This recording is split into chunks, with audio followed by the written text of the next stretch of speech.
I was very, very lucky because in fourth grade, which for me would have been, it would have been about 1974, I had access to a mainframe computer. There were no personal computers in 1974, and there was a company in Houston that had loaned excess mainframe computer time to this little elementary school. And we had a teletype that was connected by an old acoustic modem. You literally dialed a regular phone and picked up the handset and put it in this little cradle, and nobody, none of the teachers knew how to operate this computer. Nobody did, but there was a stack of manuals, and me and a couple of other kids stayed after class and learned how to program this thing, and that worked well for maybe about a week. And then we learned that the mainframe programmers in some central location somewhere in Houston had already programmed this computer to play Star Trek. And from that day forward, all we did was play Star Trek. And that's actually something I should have mentioned, but I used a large portion of my elementary school free time hours not only watching Star Trek, the original, of course, but also playing Star Trek. And everybody wanted to be, all of my friends, we all wanted to be Spock. And if you couldn't be Spock, then you would be Captain Kirk. And if you couldn't be Captain Kirk, then it started to separate. People wanted to be different. Some people wanted to be Bones. I never wanted to be Bones. I would take as my third choice. If I couldn't get Spock or Kirk, I would take the computer. You say, somebody would ask, the computer was fun to play because people would ask you questions and they say computer and you'd say working.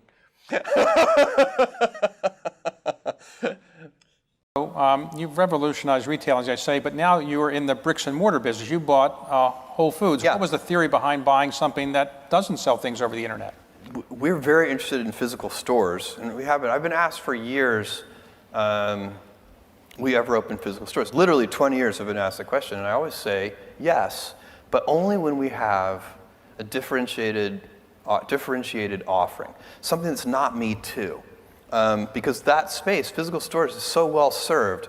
If we offer a Me Too product offering, it's not going to work. And it's also just, we're not very good at that. Whenever we've tried dabbling in something that's a Me Too service, we tend to get beaten. It doesn't work. Our culture is much better at pioneering and inventing, and so we have to have something that's different. And that's what Amazon Go is. It's completely different. The Amazon bookstore, completely different. And we have ideas about how to merge Prime and Whole Foods to make that. Those are still rolling out. You haven't seen them yet. But to use Amazon Prime to make Whole Foods a very differentiated experience. And so what we're going to be able to do is take some of our resources, some of our technological know-how, and expand the Whole Foods mission. They have a great mission, which is to bring nourishing food to everybody, organic, nourishing food to everybody. And but we have a lot to bring to that table in terms of resources, but also in terms of operational excellence and in terms of technology know-how. Then when you talk to them, when they bring out the CEO to talk to these people, what's the mission statement you tell them?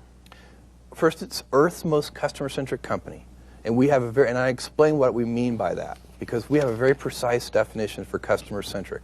It means listen, invent, and personalize. So first, you have to listen to customers. Companies that don't listen to customers fail. Second, you have to invent for customers, because companies that only listen to customers fail. It's not the customer's job to invent for themselves. It's our job at Amazon.com to invent things like one-click and other things, like sales rank going from 1 to 18 million. Those kinds of things that customers really like. That's our job, not theirs, to think of that. And third is personalize. Take every individual customer and put them at the center of their own universe. And then, when we talk about Earth's most customer-centric company, we mean that in a very broad way. This is bigger than Amazon.com. What we want to do is sort of uplift the worldwide standards for customer service and customer centricity. So this is sort of like Sony, born right after World War II, is a company that set out, if you go and look at their early mission statement, it was not to be known for quality. It was to make Japan known for quality, not Sony, Japan. And that's sort of what we want to do. We want to do something bigger than Amazon.com. To make what? Well, define it for me. It would be that that we set a new example for customer service and customer centricity that other companies look at, admire, and want to emulate. And that is a mission that people can get excited about. I think in my particular case, I laugh a lot. So it is, there are, I think stress, you can be, I think one of the things that's very important to note about stress is that stress primarily comes from not taking action over something that you can have some control over. So if I find that some particular thing is causing me to have stress, that's a warning flag for me. What it means is there's something that I haven't completely identified, perhaps in my conscious mind, that is bothering me, and I haven't yet taken any action on it. I find as soon as I identify it and make the first phone call or send off the first email message or whatever it is that we're going to do to start to address that situation, even if it's not solved, the mere fact that we're addressing it dramatically reduces any stress that might come from it. So stress comes from ignoring things that you shouldn't be ignoring, I think in large part. So stress doesn't come, people get stress wrong all the time, in my opinion. Stress doesn't come from hard work, for example. You can be working incredibly hard and loving it. And likewise, you can be out of work and incredibly stressed over that. So, and likewise, if you kind of use that as an analogy for what I was just talking about, if you're out of work, but you're going through, a disciplined approach of, a series of job interviews and so on and working to remedy that situation, you're going to be a lot less stressed than if you're just worrying about it and doing nothing. Hi there, who are you? I'm Jeff Bezos. And what is your claim to fame? I'm the founder of Amazon.com. Where did you get an idea for Amazon.com? Well, 3 years ago, I was in New York City working for a quantitative hedge fund when I came across the startling statistic that web usage was growing at 2,300% a year.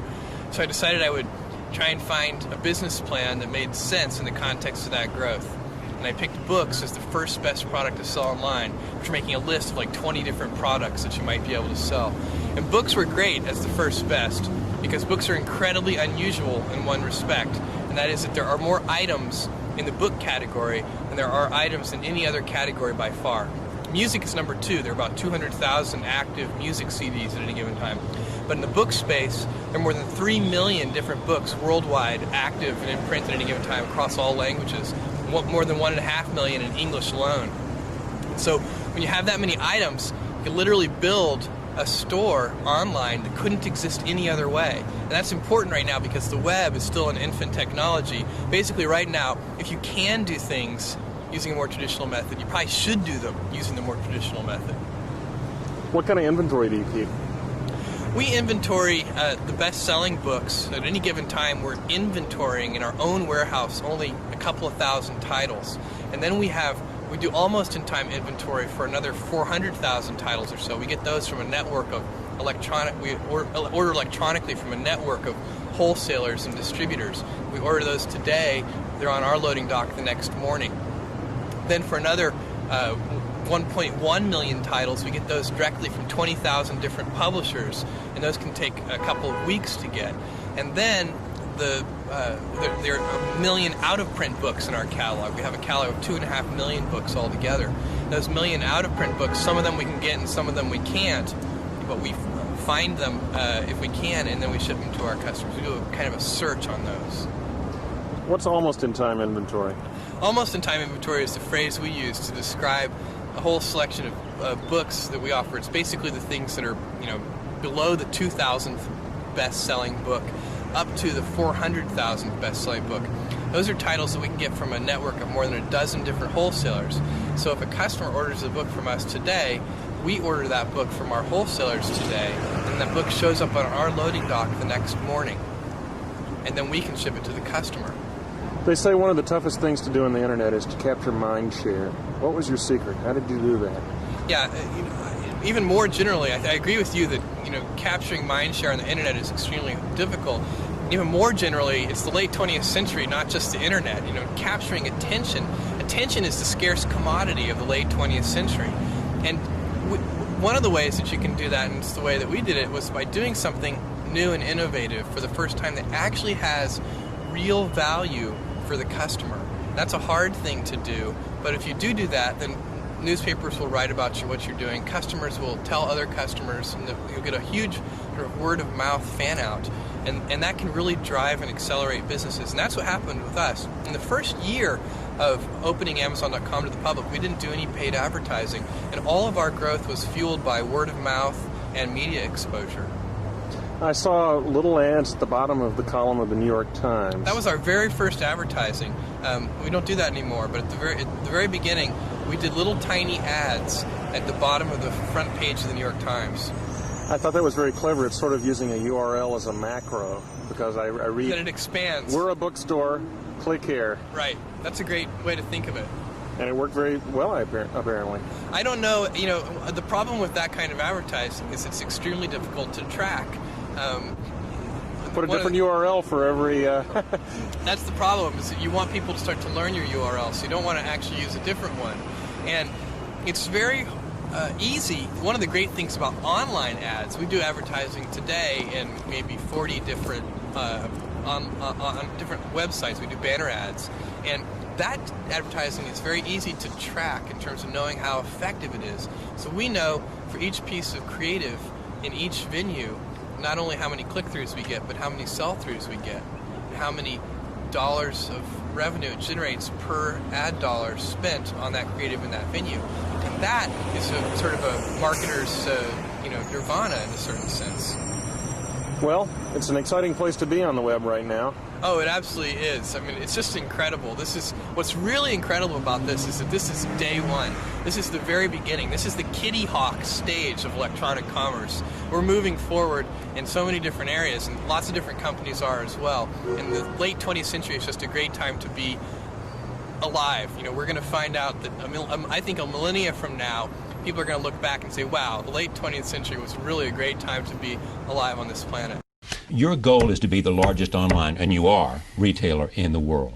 Beyond that, what's the goal?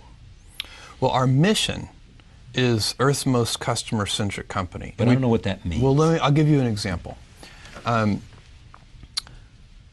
after World War II, Morita-san, the guy who founded Sony, set as the mission for Sony that they were going to make Japan known for quality. You have to remember, this was a time when Japan was known for cheap copycat products. And Morita-san said, he didn't say we're going to make Sony known for quality. He said we're going to make Japan known for quality. He chose a mission for Sony that was bigger than Sony. And when we talk about Earth's most customer-centric company, we have a similar idea in mind. We want other companies to look at Amazon and see us as a standard bearer for obsessive focus on the customer, as opposed to obsessive focus on the competitor. So that's one of the reasons we work on differentiated products. It's one of the reasons we take a long-term viewpoint on things. You can't really do the right thing for customers if you're short-term oriented. And if you're going to invent new things, you've also got to be able, and this goes along with long-term orientation, you've got to be willing to endure a lot of criticism. If you're going to put, Kindle is a good example, if you're going to put your back into reinventing a 500-year-old industry, some folks are going to get ornery. It was also feared at one time, those people who had your stock, that once Walmart, for example, got serious about being online, they were going to blow you away. Why didn't that happen? Well, I think it's because we did a good job for our customers. So, you go back in time and we've been called Amazon.toast. Right, I remember. Amazon.con, Amazon.bomb. This is all like in the first 3 years of our existence. Sure, yeah. And that's part of what I'm talking about, the willingness to be misunderstood. If you're going to do things, we lay out what we're doing and we tell people, how we think about things. Like I'm saying to people, the iPad is not a Kindle killer.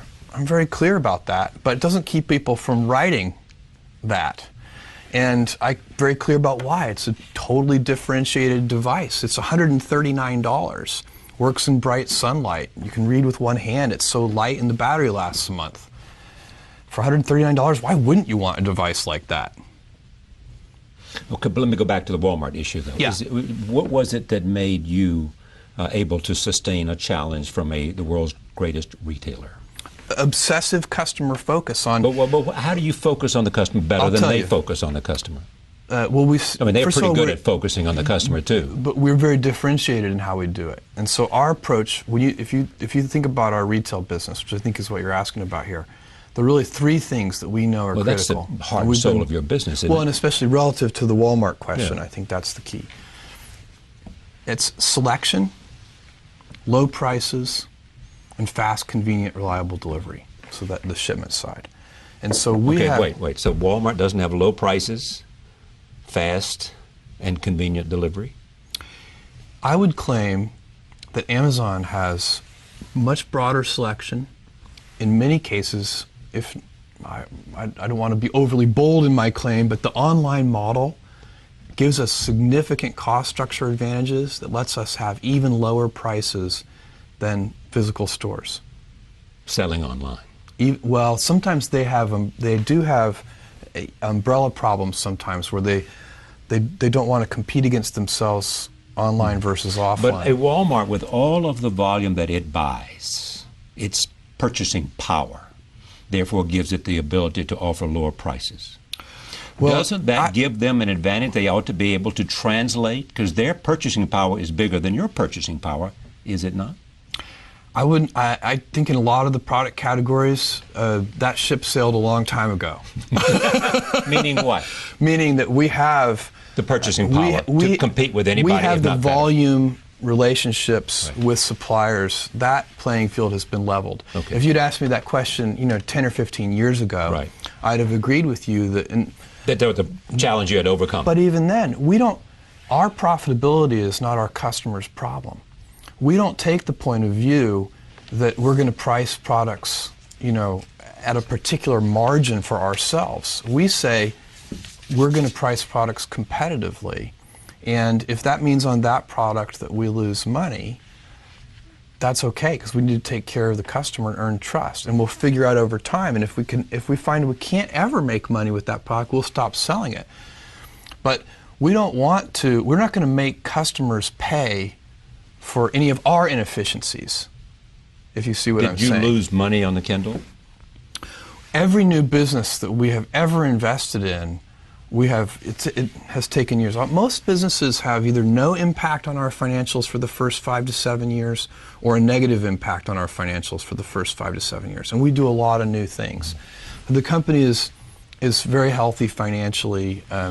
We're doing very well, and it's an outcome of customer obsession. So, when we were Amazon.toast, that was because Barnes & Noble had, we only had 100 and, right. When we were declared Amazon.toast, I think we had 150 employees. Barnes & Noble had 30,000 employees. And somebody wrote an article that said, Amazon has had a great 2-year run, but now the big boys have shown up, and they're going to steamroll them. And, we had a all-hands meeting. I called all 150 employees together. And I said, look, because everybody's worried about it. Every employee has read the Amazon.toast article.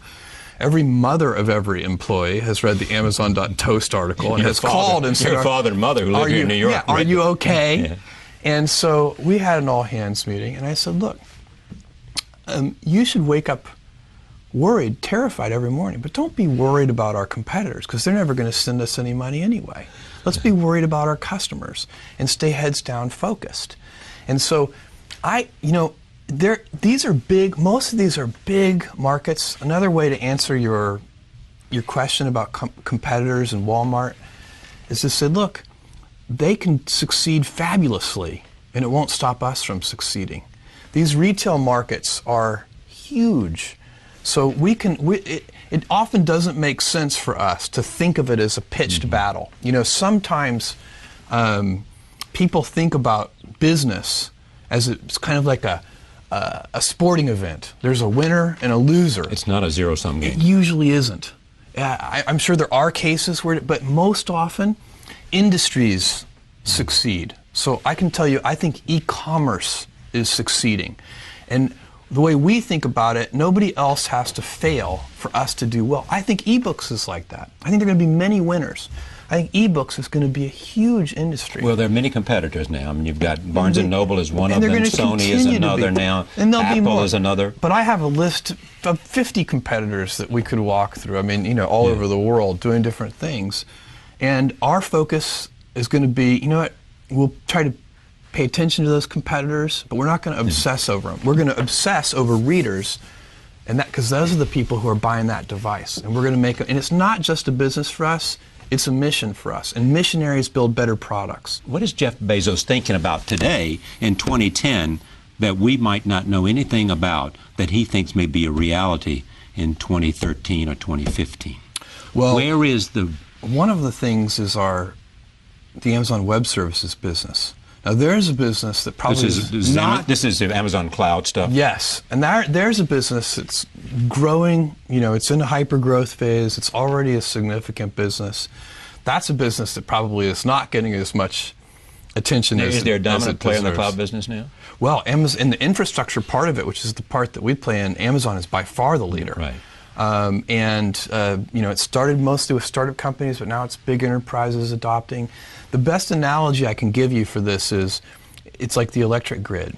So instead of, right now, big companies build their own data centers, and they buy their own servers, and they put it in. It's a lot of CapEx. There's a lot of price of admission. You have to, if you're going to operate a data center, you have to do it well. But it doesn't differentiate you from your competitors. It's just a price of admission. And so what we do at Amazon Web Services is we sell compute by the hour. We sell compute by the drink. And it's just like buying electricity off the grid instead of having your own power manufacturing, your own power generating plant. I was out jogging recently, and the back of a local mail truck was open as the mail carrier was bringing in mail. And the entire back of the truck was a wall of Amazon.com boxes.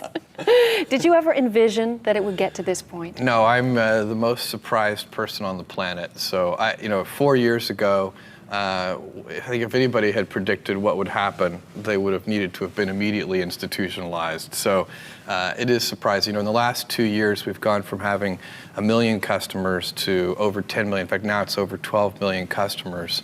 And we definitely didn't predict it. And we're very grateful for it. The big question that I have coming to your beautiful building here and meeting some of your very organized and very polite staff members is, how do you keep it all organized? Don't you have something like 4,200 employees in only 4 years? Yeah, we do have over 4,000 employees, and it has grown very quickly, but we have the hardest working, most talented, most passionate, most customer focused group of people that certainly I've ever had the pleasure of working with, and I think that might exist anywhere. And that is, I think, how it all works. It's always about the quality of the people. And I heard you once say that you told your staff members to be afraid of the customers. Right. What does that mean? Well, I ask everybody around here to wake up terrified every morning, their sheets drenched in sweat, but to be very precise about what it is they're afraid of. And they shouldn't be afraid of our competitors. They should be afraid of our customers, because it's the customers, those are the folks we have a relationship with. Those are the folks who send us money. And I believe that our customers are loyal to us right up until the second that somebody else offers them a better service. So to better qualify that fear, it's like a fear of abandonment. You don't want them to abandon you? I think that's right. You got to do a good job, and you have to earn the loyalty of customers every day. If you ever rest on the past or rest on your laurels, it may take a little while, but the whole thing will go away. Let's talk about the recent announcement. You knew you were going to get bigger than the Amazon and take over the earth. Well, which direction? We didn't actually know that. Which direction did you decide to go first, and why? Well, we picked books as the first best product to sell online because we thought in that category, especially 4 years ago, we could create the most value for customers. Because one of the things customers value is selection. And books is an unusual category because there's more selection in that category than there are in any others. So that was why that started. But now, as the technology has matured and as the audience has grown, it's possible to, in other categories like toys, we have a complete toy store now, we have a complete electronics store now, even TVs. We're selling 60-inch televisions. I didn't think people would buy them online, but they do. Can I have a prediction from you? Where do you think we'll be in 10 years? Well, it's very hard to give concrete predictions, but what I do know is that we are at the very beginning, not just Amazon.com, but the entire industry of e-commerce and online shopping. And this is the Kitty Hawk era. 10 years from now, we will know 50 times as much as we know today. It's incredibly exciting. How does it make you feel to think that someday kids in school will read about your name like we read about Alexander Graham Bell? Well, I like to think that Amazon.com still has the opportunity to be a footnote in the history of e-commerce. We can, as far as we've come, we can, by not focusing obsessively on the customer, we can still lose our whole opportunity to make that little bit of history. But I think it's very useful to keep focused on the fact that we haven't built an important and lasting company yet. We're on our way, and if we don't, it'll be shame on us. Because in the position we're in, we should be able to do that. Well, I've heard a lot about your desk. It's a door with 4x4s. Come on. What? I mean, you can afford a better desk than that. It's a symbol Yeah. of spending money on things that matter to customers and not spending money on things that don't. And you don't need clean carpets. What are these things on the floor? Well, these are sticky balls. Yeah, obviously they work. Yeah. Yeah, that's great. That's very impressive. Remember, this man is a titan of our time, a giant. What kind of kid were you? Well, I was a good student. I always worked really hard. I was nerdy.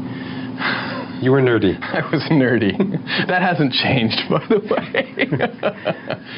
Did you realize it back then? My watch updates itself from the atomic clock 36 times a day, if that gives you any indication. Really? I'm afraid so. But you did really well, huh? In school? Yeah. I was always a good student. Socially? Socially, I was a little awkward, I think would be one way to put it. Blind dates? Not until, I didn't really date much until like my last year of college. Which was where? Which was at Princeton. Actually, I set up sort of a formal plan to date. I had all my friends set me up on blind dates. None of them worked out very well. Maybe it was his intensity, or maybe it was the way he talks. Listen to the way he describes his company's business plan. We believe that this is a critical category formation time. Bezos uses the same kind of Wall Street wonk talk when he talks or thinks about almost anything, including what he wants out of life. The way I made the decision to leave Wall Street and do this was, it'll sound geeky to you, but it was a regret minimization framework. So this is how I actually made the decision. If I understand it, if I can translate that into English I can deal with, does that mean I want to live my life so that in a few decades from now I'm not going to regret it? That's exactly right. I want to have lived my life in such a way that when I'm 80 years old, I've minimized the number of regrets that I have. And I think actually a lot of people do that. I think even if they don't, call it something as dorky as regret minimization framework, they behave that way anyway. They think that way. But for you, it was not carpe diem. It was not wine, women, and song. No. I don't go in for carpe diem. I go in for regret minimization framework. Absolutely. So why don't we shift to personal, away from Amazon a little bit. If you could write your legacy, what would you want your legacy to read? World's oldest man. I stole that. That's not original. But I would love it. Let's work on that. I keep telling my biotech friends, hurry. What the hell, guys? Come on. I don't know. I'm probably, if you think long term, and I can talk about this at great length, but long term, if you take a really long run view, many decades, maybe even a couple of hundred years, I think the most important work that I'm doing, and I get increasing conviction on this with every passing year, is the work I'm doing at Blue Origin on space travel. Okay. Well, why don't we talk about that? Okay. Because I think from a vision standpoint, I think people should appreciate the horizon that you have. So let's talk about your I'll call it your near-term objectives. Well, let's say 75 years. Yeah. And then your long-term objectives 100 to 300 years from now. Well, so first of all, you don't choose your passions choose you. And all of us are gifted with certain passions, and the people who are lucky are the ones who get to follow those things. And I always advise our young employees, I meet with interns and so on, you can have, and my kids too, you can have a job, or you can have a career, or you can have a calling. And if you can somehow figure out how to have a calling, you have hit the jackpot, because that's the big deal. And most people don't ever get there. You know, you're very lucky if you have a career. A lot of people end up with a job.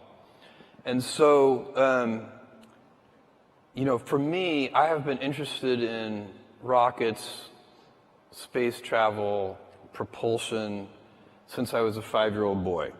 And I have spent a tremendous amount of time thinking about it. So it's not like I really have a choice to follow this passion. It has captured me.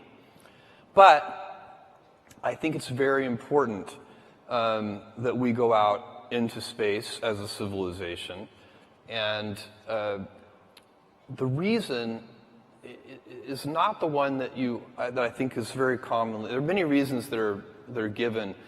One of the reasons that is out there, and it's a very old idea, one of the people who first articulated it very well was Arthur C. Clarke. He said, all civilizations become spacefaring or extinct. And that even may be technically true in a long run, kind of long enough horizon. But that idea is it has kind of come to be that we've got all our eggs in one basket, and we need a plan B. You know, if we had a civilization elsewhere on another planet, somewhere in the solar system, then when Earth gets destroyed, humanity will still be fine. I find this particular argument incredibly unmotivating. We have now sent robotic probes to every planet in this solar system. Believe me, this is the best one. It is not close. My friends who want to move to Mars, I say, I have an idea for you. Why don't you first, for a year, move to the top of Mount Everest? Because the top of Mount Everest is a garden paradise compared to Mars. And so it's this planet is a gem. This planet is unbelievable, and as you travel around, the more you travel around, the more you see how incredible it is. And I'm not even just talking about nature. I'm talking about the civilization we built and the urban cities that we have, and all of these amazing things. And so we need to protect it. Now, and I'm not even talking about protecting it from asteroids or nuclear holocaust or anything, although all those things are probably important and valid. But we don't need to worry about that because we have something more certain that is a problem. And that is if you take current baseline energy usage on Earth today, global energy usage, and compound that at just 3% a year, then in just a few hundred years, you're going to have to cover the entire surface of the Earth in solar cells. That's how powerful compounding is. So, and by the way, we have been growing energy usage at a few percent a year for a long time. So, our civilization has a lot of advantages because we increase our energy usage. The human body, in a state of nature, if you are just an animal in the state of nature, your body, your metabolic rate, uses about 100 watts of power. But a modern person living in a developed country, you actually use your all-in civilizational per capita metabolic rate is 11,000 watts. We use a lot of energy. That's about as much energy as a blue whale uses. And so we have, there are billions of us, and most of us aren't even really living in the kind of lifestyle of a developed country yet, but they will be very soon, and we hope they will be. We want them to. And so you're going to face a choice, and you won't face this choice, and I won't face this choice, but your grandchildren's grandchildren will face this choice. Do you want to live in a world of stasis, or do you want to have 1 trillion humans living in the solar system? Because the solar system is big. Earth is small. We capture Earth's surface is so small, it captures a tiny, tiny fraction of the solar output. So once you go out into space, you have, for practical purposes, once again, unlimited resources. And the solar system can easily support 1 trillion humans. If you had 1 trillion humans, then you'd have 1,000 Mozarts and 1,000 Einsteins and so on and so on. That would be a dynamic, incredible civilization in which you would want your grandchildren's grandchildren to live in. I think ultimately, Earth becomes zoned, residential and light industrial. And, we'll have universities here and beautiful parks and houses, but we won't have big factories here. All of that will be much better done in space, where we have access to much higher quality resources. And so that's going to take that's a multi-100-year vision.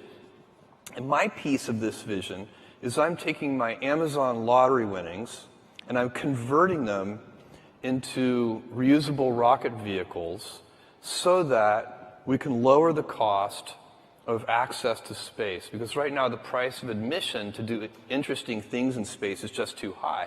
If I look at what Amazon was able to do 20 years ago, we didn't have to build a transportation network. It already existed. That heavy lifting was in place. We didn't have to build a payment system. That heavy lifting had already been done. It was the credit card system.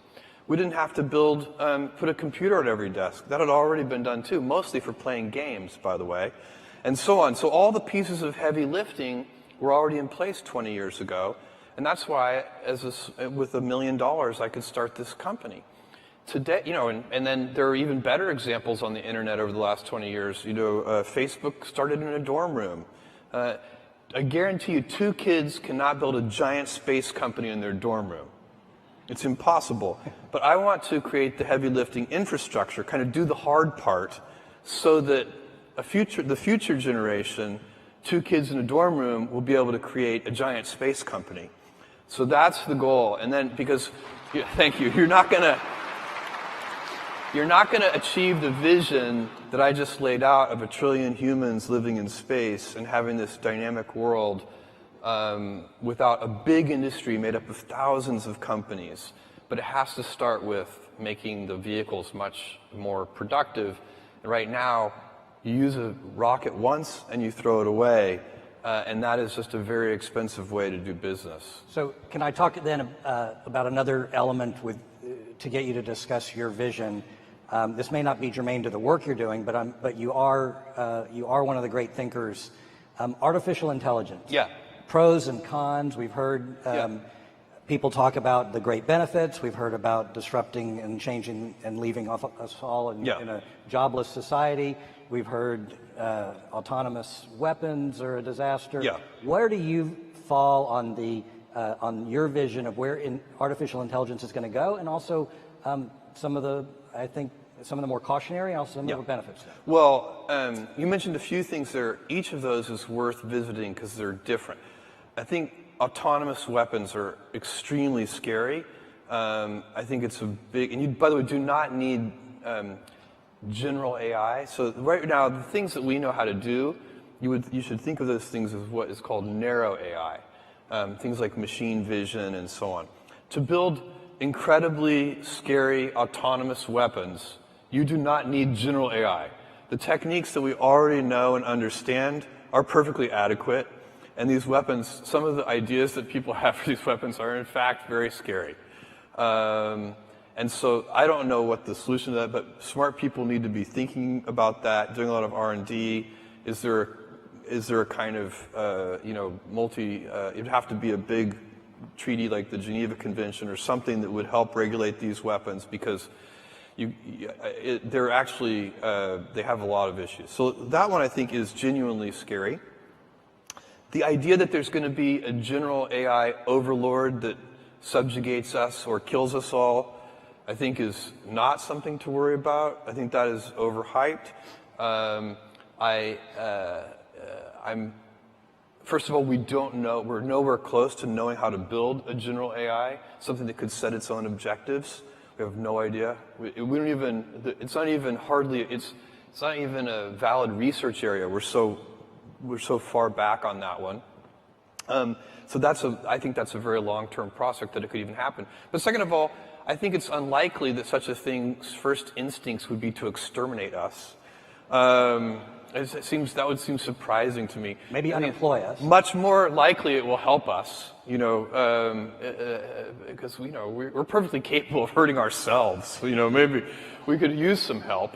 So I'm optimistic about that one, and certainly don't think we need to worry about it today. And then the jobless, is AI going to put everybody out of work? I am not worried about this. I find that people, all of us, I include myself, we are so unimaginative about what future jobs are going to look like and what they're going to be.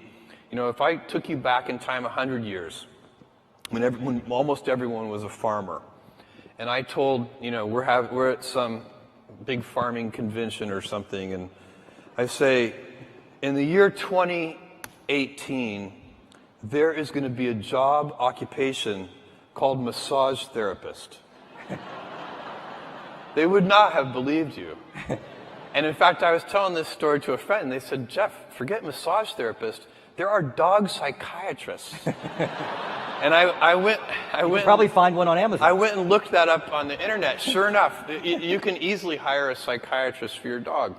And so, there is. We humans like to do things, and we like to be productive, and we will figure out things to do, and we will use these tools to make ourselves more powerful. And in fact, what I predict is that jobs will get more engaging. Yes. Because you have to remember, a lot of the jobs today are quite routine.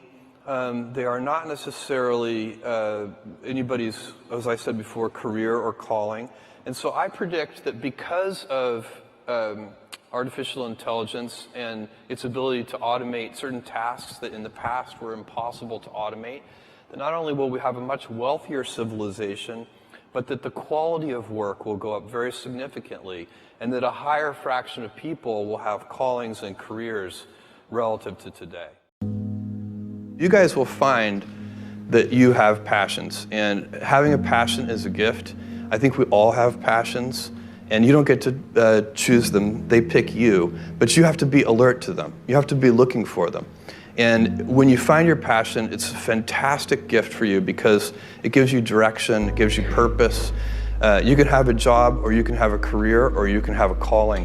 And the best thing is to have a calling. And if you find your passion, you'll have that, and all your work won't feel like work to you. Many, many kids and many grown-ups do figure out over time what their passions are. And sometimes we let I don't think it's that hard. I think what happens though sometimes is that we let our intellectual selves overrule those passions. And so that's what needs to be guarded against. My job, one of my jobs as the leader of Amazon, is to encourage people to be bold. And people love to focus on things that aren't yet working. And that's good, it's human nature. That kind of divine discontent can be very helpful. But you really, it's incredibly hard to get people to take bold bets. And you need to encourage that. And if you're gonna take bold bets, they're gonna be experiments. And if they're experiments, you don't know ahead of time whether they're gonna work. Experiments are by their very nature prone to failure. But big successes, a few big successes compensate for dozens and dozens of things that didn't work. So, bold bets, AWS, Kindle, Amazon Prime, our third-party seller business, all of those things are examples of bold bets that did work, and they pay for a lot of experiments. I've made billions of dollars of failures at Amazon.com. Literally billions of dollars of failures. And you might remember Pets.com or Cosmo, or give myself a root canal with no anesthesia very easily. None of those things are fun, but they don't matter. What really matters is companies that don't continue to experiment, companies that don't embrace failure. They eventually get in a desperate position where the only thing they can do is make a kind of Hail Mary bet at the very end of their corporate existence. Whereas companies that are, making bets all along, even, big bets, but not bet the company bets. I don't believe in bet the company bets. That's when you're desperate. That's the last thing you can do. It's not, you could be out of work and have terrible work-life balance. Even though you've got all the time in the world, you could just feel like, oh my God, I'm miserable, and you would be draining energy. And so you have to find that harmony. It's a much better word. And I think for most people, it's about meaning. People want to know that they're doing something interesting and useful. And for us, because of the challenges that we have chosen for ourselves, we get to work in the future, and it's super fun to work in the future for the right kind of person. You need to be nimble and robust. So you need to be able to take a punch, and you also need to be quick and innovative and doing new things at a high speed. That's the best defense against the future. And you have to always be leaning into the future. If you're leaning away from the future is going to win every time. Never, ever, ever lean away from the future. We all have adversity in our lives. I doubt if you really, if you know somebody, any friend or anybody that you talk to, there's no lack of adversity. And by the way, that's good, because it's what teaches us how to get back up. You fall down, you get back up. It always happens. And you get certain gifts in life, and you want to take advantage of those. But I guess my advice on adversity and success would be to be proud not of your gifts, but of your hard work and your choices. So, you may be, the kinds of gifts you get in life, you might be really good at math. It might be really easy for you. That's a kind of gift. But practicing that math and taking it to the next step, that could be very challenging and hard, and take a lot of sweat. That's a choice. You can't really be proud of your gifts because they were given to you. You can be grateful for them and thankful for them. But your choices, you choose to work hard. You choose to do hard things. Those are choices that you can be proud of. Being an inventor requires, because the world is so complicated, you have to be a domain expert. I mean, in a way, even if you're not at the beginning, you have to learn enough so that you become a domain expert. But the danger is, once you've become a domain expert, you can be trapped by that knowledge. And so inventors have this paradoxical ability to have that 10,000 hours of practice and be a real domain expert, and have that beginner's mind. Have that look at it freshly, even though they know so much about the domain. And that's the key to inventing. You have to have both. And I think that is intentional. I think all of us have that inside of us, and we can all do it, but you have to be intentional about it. You have to say, yeah, I am going to become an expert, and I'm going to keep my beginner's mind. You can't skip steps. You have to put one foot in front of the other. Things take time. There are no shortcuts, and but you want to do those steps with passion and ferocity. It's easy to have ideas. It's very hard to turn an idea into a successful product. There are a lot of steps in between, and it takes persistence, relentlessness. So I always tell people who are, who think they want to be entrepreneurs, you need a combination of stubborn relentlessness and flexibility. And you have to know when to be which. And basically, you need to be stubborn on your vision, because otherwise it'll be too easy to give up. But you need to be very flexible on the details, because as you go along pursuing your vision, you'll find that some of your preconceptions were wrong, and you're going to need to be able to change those things. So I think taking an idea successfully all the way to the market and turning it into a real product that people care about and that really improves people's lives is a lot of hard work. Don't try to chase what is kind of the hot passion of the day. I think we actually saw this, I think you see it all over the place in many different contexts, but I think we saw it in the internet world quite a bit, where, you know, at the sort of peak of the sort of internet, you know, mania in, say, 1999, you found people who were, you know, very passionate about something. They kind of left that job and decided, I'm going to, you know, do something in the internet, because it's, you know, it was almost like the, you know, the 1849 gold rush in a way. I mean, you find that people, if you go back and study the history of the 1849 gold rush, you find that, you know, at that time, everybody who was within shouting distance of California was, you know, they might have been a doctor, but they quit being a doctor and they started panning for gold. And that almost never works. And even if it does work, you know, according to some metric, financial success or whatever it might be, I suspect it leaves you ultimately unsatisfied. So you really need to be very clear with yourself. And I think one of the best ways to do that is this notion of projecting yourself forward to age 80, looking back on your life and trying to make sure you've minimized the number of regrets you have. That works for career decisions, it works for family decisions. You know, do you want, I have a 14-month-old son, and it's very easy for me to, if I think about myself when I'm 80, I know I want to watch that little guy grow up. And so I don't want to be 80 and think, shoot, you know, I missed that whole thing and I don't have the kind of relationship with my son that I wished I had, and so on and so on. So if you think about that, so I guess another thing that I would recommend to people is that they always take a long-term point of view. And I think this is something about which there's a lot of controversy. You know, there's a lot of people, and I'm just not one of them, believe that you should live for the now. I think what you do is you think about the great expanse of time ahead of you and try to make sure that you're planning for that in a way that's going to leave you ultimately satisfied. So this is just this is the way it works for me. And I mean, everybody needs to find that for themselves. So I think there are a lot of paths to satisfaction, and you need to find one that works. So let's get started. You've spent your childhood in Texas. You have also spent some of your summers working on your ranch with your grandfather. I've heard you personally talk about these experiences very fondly. How have those summers played in years for you? Well, I got very lucky because my grandfather was almost a third parent for me, and I spent all my summers on my grandfather's ranch from about age 4 to 16.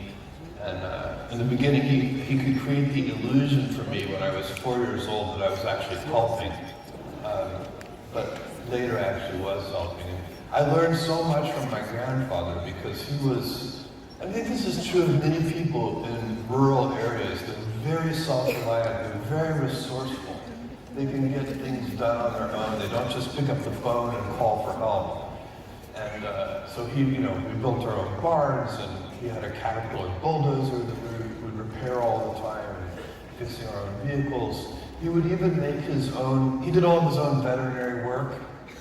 He would suture up the animals, and he would make his own needles. I was always amazed by this. He would take a piece of wire and heat it with a blowtorch and pound it until it's thin, and drill a little hole in the end and sharpen it and make his own needles and do his own veterinary work. Some of the animals even survived. It was incredible.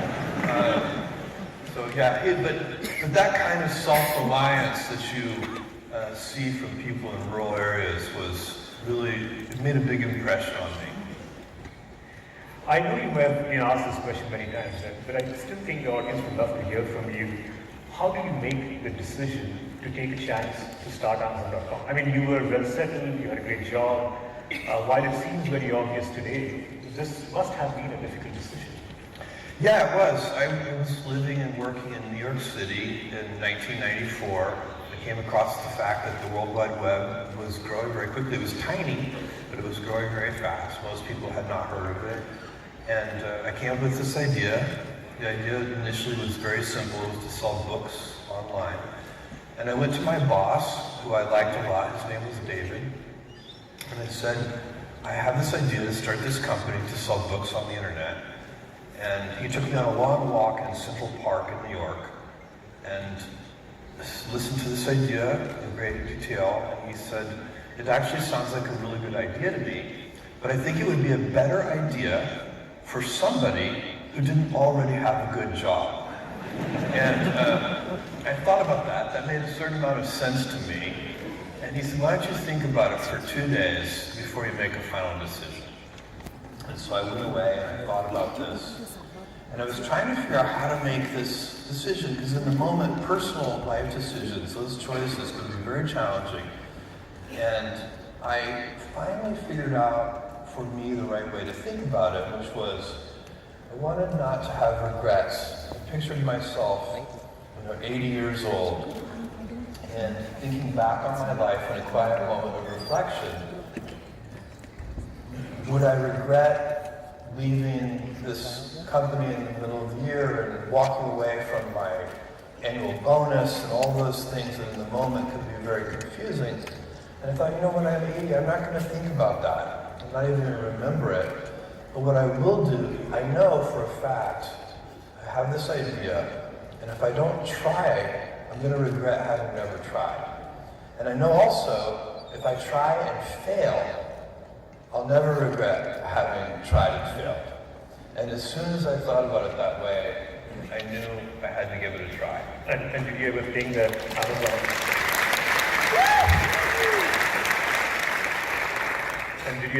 Amazon could have been the success that you have been? No. So what's actually happened over the last 25 years is way beyond my expectations. You have to remember, I was delivering the packages myself 25 years ago. We were selling books. I was hoping to build a company, but not a company like what you see today. Everything was one step at a time. I'm curious, what would you have done if this bet didn't pay up? I would be an extremely happy software programmer somewhere. Well, it feels good to me because I am a software engineer by profession, so I think I'm in the right place. Thank you.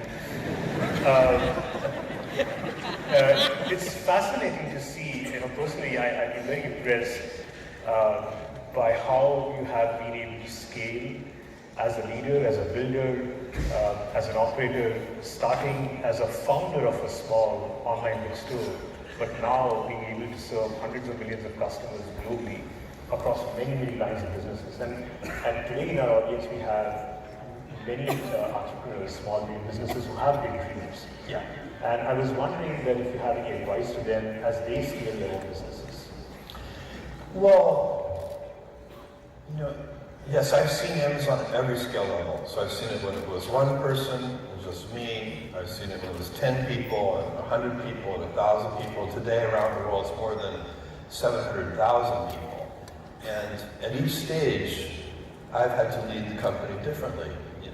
In the very beginning, not only are you deciding what to do, but you're also deciding how to do it.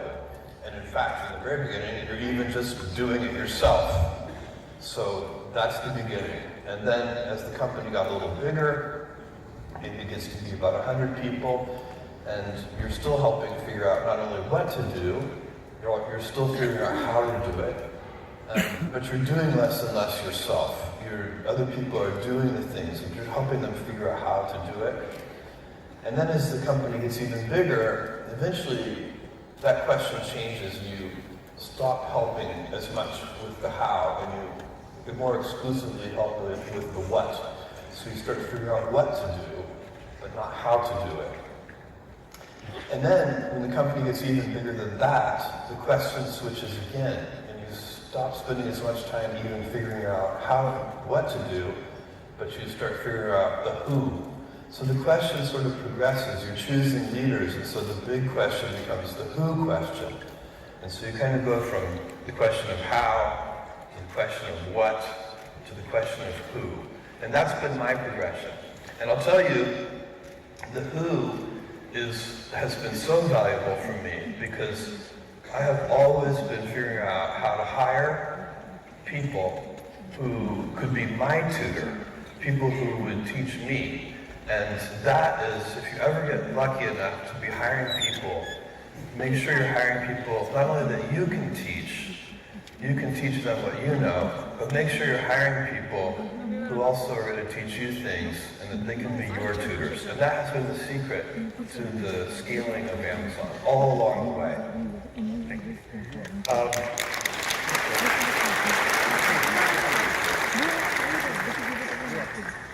Let's talk about failures. I know Amazon has had its share of failures. In fact, I remember having been part of some of them at Amazon.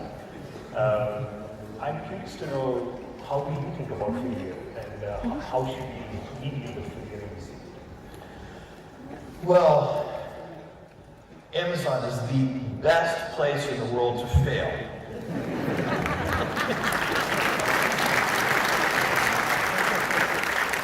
And the reason for that is we have a lot of practice. And by the way, there are multiple kinds of failure. There are at least two kinds that are really important. There are experiments. You're trying to figure out something new, maybe that nobody in the world has ever done before.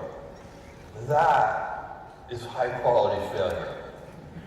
Because when you're experimenting, you don't know if it's going to work. In fact, if you know in advance that something is going to work, then it is not an experiment. And so you want to be doing as many experiments per unit time, as many experiments per day, per week, per month, per year as you can, because that's how you get invention. That's how you get innovation. Innovation is all about maximizing the rate of experimentation. And so you have to organize to be able to experiment. You have to have a culture that supports failure. Amit and I, together, we've been working together for 2 decades. Amit and I have failed together so many times. And that is another way of learning. There's a second kind of failure which you should try to avoid. That's operational excellence failure. When you do know how to do something, you have to treat that differently. When we go to open a new fulfillment center, for example, we know how to do that. If we fail at that, that's just bad execution. And that, again, by the way, that happens also. We fail that way too. But you should never celebrate that kind of failure.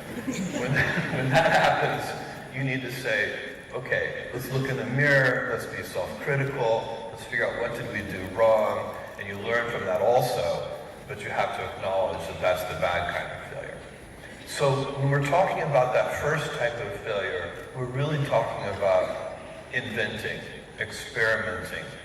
Eagerness to invent has to be accompanied hand in hand with a willingness to fail. Nobody likes to fail.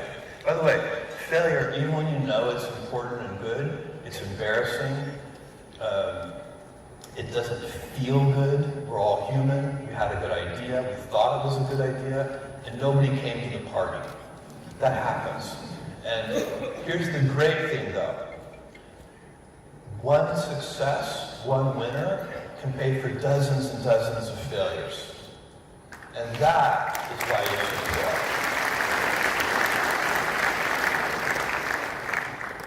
I myself have some scar tissue, having worked on auctions and Z-Shop. I don't know if you remember those. Oh, I remember. I have the same scar tissue all over my body. So pretty much all proof that I ever wrote code at Amazon has vanished. But the exciting thing is a lot of those inventions actually helped us launch India. That's right. Which is because auctions was a failure, Z-Shops was a failure, but out of those ashes came Marketplace. And then Marketplace was a huge success, and it formed the whole foundation for Amazon India.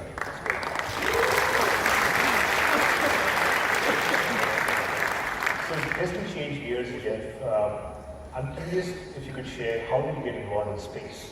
There is e-commerce and now space. And maybe if you could share a little bit about what's Blue Origin up to and why that's important. Well, I have a company called Blue Origin that's building reusable space vehicles. It is a childhood passion of mine, first of all. I started getting interested in space when I was a 5-year-old boy, and I watched Neil Armstrong and Buzz Aldrin land on the surface of the moon.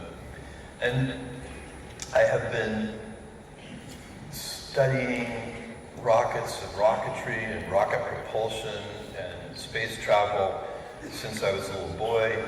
In high school, I read a book called The High Frontier by Jerry O'Neill and started thinking about the idea of humanity expanding out into the solar system. I believe this is extremely important. We have a choice as a civilization. We can either have a life, I'm talking about many decades from now or the next couple of 100 years. We have a choice. We can have a life of stasis, and because Earth is finite, and we are running into the limits of that right now when you look at things like climate change. Earth is a finite planet, and if we continue to grow, and we continue to use more energy per capita, all of those things have brought us an expanding civilization and all kinds of wonderful things that we value, world-class medicine and vaccines and all these things as we've expanded. But we also use a lot of energy to produce those things. I think over the long run, again, I'm talking kind of hundreds of years, our descendants are going to move all heavy industry off of Earth. All the polluting industry will be done in space, where we have infinite resources for all practical matters. And Earth can effectively be zoned light industry and residential. And Earth can be this amazing garden. We have sent robotic probes to every planet in this solar system. We, humans, have done that. This is the good one. There are no other good planets in this solar system. We have to take care of this one. And we have to do that a bunch of different ways. There's a lot of here and now things we need to do to take care of this planet. But long term, if we want to continue to grow our civilization and have the freedom to do that, we need to also use the resources of the solar system. And to do that, we need a dynamic, entrepreneurial civilization in space. We need there to be space entrepreneurs. I have had the great fortune, alongside Ahmed over the last 20 years, to watch on the internet the most dynamic, entrepreneurial, it's been so exciting. And what could happen on the internet is that 2 kids in a dorm room could build a company the scale of Facebook. 2 kids in a dorm room could build a company that today has a $500 billion market cap. That kind of dynamism cannot exist in space today. 2 kids in a dorm room can't build anything interesting in space. The cost of admission, the price of admission is just too high. To do really interesting things in space, the price tag starts in the hundreds of millions of dollars and goes up from there. And that's the job of Blue Origin as I see it. I want Blue Origin to reduce the cost of access to space by such a large magnitude that we can have 2 kids in a dorm room start a great space company. That will be the future generations. They'll be able to do that. And we will all benefit from that. It's very exciting. And we need reusable rockets to do that. So that's our focus. But talking about also taking care of this planet, I know you're an optimist, but the threats of climate change are very real and worrying. Yeah. I'm curious to know, how do you visualize the future in given those threats? Well, this is something It's going to take collective action all over the world. These problems, you can go back 10 years and 20 years, and there were people who just did not acknowledge that climate change is real. Anybody today who is not acknowledging that climate change is real, that we humans are affecting this planet in a very significant and dangerous way, those people are not being reasonable. This is a big problem, and it's going to take collective action all over the world if we're going to make progress on that problem. I'm very proud of what Amazon is doing. We just announced the Climate Pledge. Climate Pledge is to reach the goals of the Paris Accord 10 years early. Amazon is going to be 100% sustainable electricity by 2030 as a step on the way to that Climate Pledge. We've announced the acquisition of 100,000 electric delivery vehicles. We've announced here in India that we're going to eliminate all plastic by coming right up June 2020, just 6 months from now. And one of the things that large companies like Amazon can do, if Amazon were a 500-person company, we could announce the Climate Pledge, and it would be a very nice thing to do, and I encourage small companies to do what they can for climate change.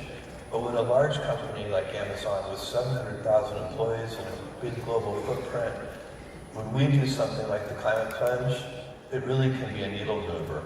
Because it's not just Amazon, it's our supply chain. All of the partners and companies and delivery companies that we work with, for us to meet that pledge, they have to meet that pledge. And so it has a multiplier effect. When a big company like Amazon gets very serious about meeting the goals of the Paris Accord 10 years earlier, it can have a big impact. And we're also working, I'm using my own connections, working with other CEOs around the world to get them to do similar things.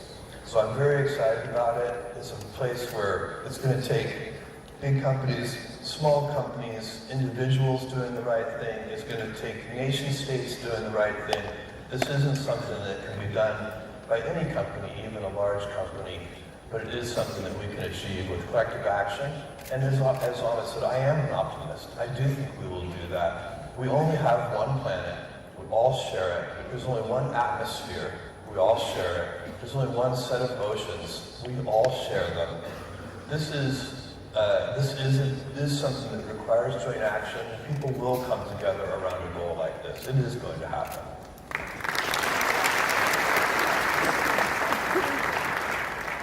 Jeff, you're in the midst of thousands of SMBs in this room, and as I was just talking about, I feel the Indian SMB is very unique in their resourcefulness and inventiveness. In fact, I get emails from some of you, I get emails every day where they talk about how they're embracing technology and not just making a difference in their own business, but very meaningful impact to the people around them. I believe you have fondly referenced yourself as an SMB in the past, and you have something exciting to share, so would love to hear from you.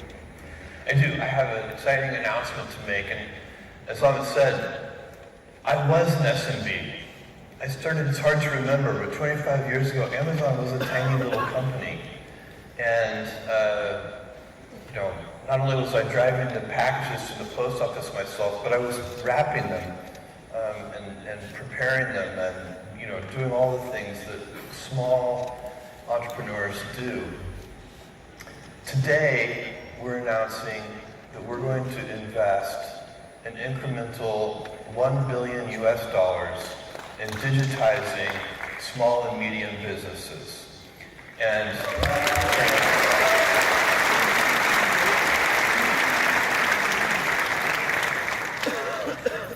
part of that is that we are going to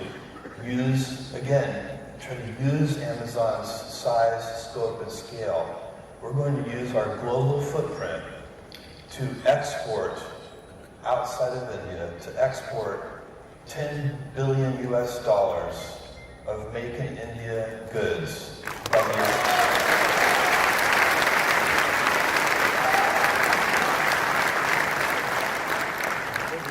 that by the year 2025. So we're super excited about this. We have plans to do it. All the thanks and hard work goes to Amit and his team. They're the ones who will make this happen. Thanks to a lot of the folks in this room, the SMEs in the room, they have been successful. Just to give you some context, we are already seeing, as I said, over 1 million artisans and weavers and women entrepreneurs in our marketplace, to get 10 million more of them digitized by 2025 and to increase exports with an incremental $1 billion investment. It's very, very exciting, both for our customers and millions of small medium businesses and local shops in the country. I'm curious why part of us, the goal there, don't forget, is to make sure that more people can participate in the prosperity of India. And I believe you got a chance to interact with one of them just outside before you walked in here. I did. In fact, I visited this jacket that I'm wearing was given to me by one of the SMBs that I visited outside, so I'm wearing it very proudly.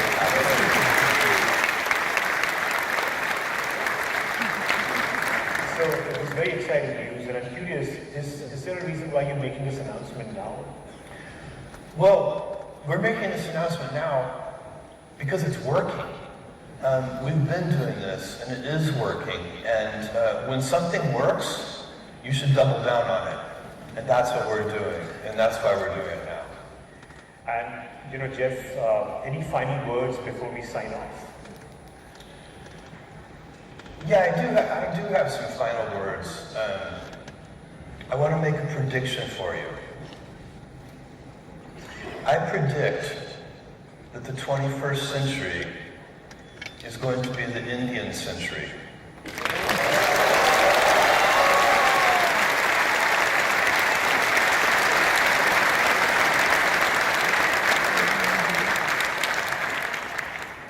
The dynamism, the energy, everywhere I go here, I meet people who are interested in self-improvement and growth. This country has something special, and it's a democracy.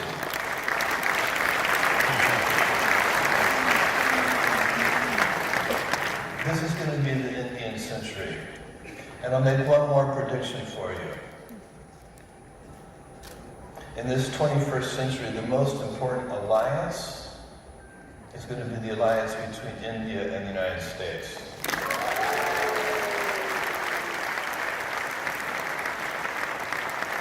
The world's oldest democracy and the world's largest democracy.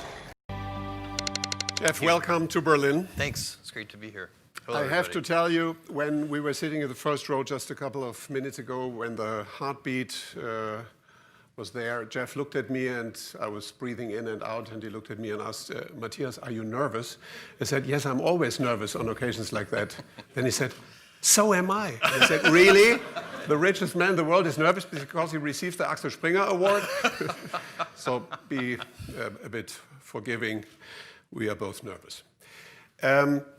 Jeff, we are so glad to really celebrate you tonight. Most importantly, apart from all the reasons that we heard, because you are a role model for other young founders, for entrepreneurs who really have great ideas, crazy ideas, unconventional ideas, and need encouragement to simply do it and go for it. And you have shown it to the world. So that is really, for me, the most important thing. And in that context, the first question, you used to work in New York as an investment banker. So an investment banker is actually the exact opposite of an entrepreneur. He's delegating risks to other people. And basically, how did you find out? How did you think that you should move from investment banking to really launch a company? I think I'd always wanted to do it, even since I was a kid. Had the idea. One of the people who every time I look at something, it looks like it could be improved. There's something wrong with it. So I go through like, wow, how could this restaurant be better?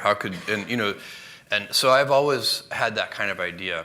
By the way, before we really get into this, how about this amazing production that you and your team have put together? This is truly incredible for its originality. Like these boxes that you were filming live, that's just crazy cool. So thank Glad you. that you like it. Glad that you like it. And truly,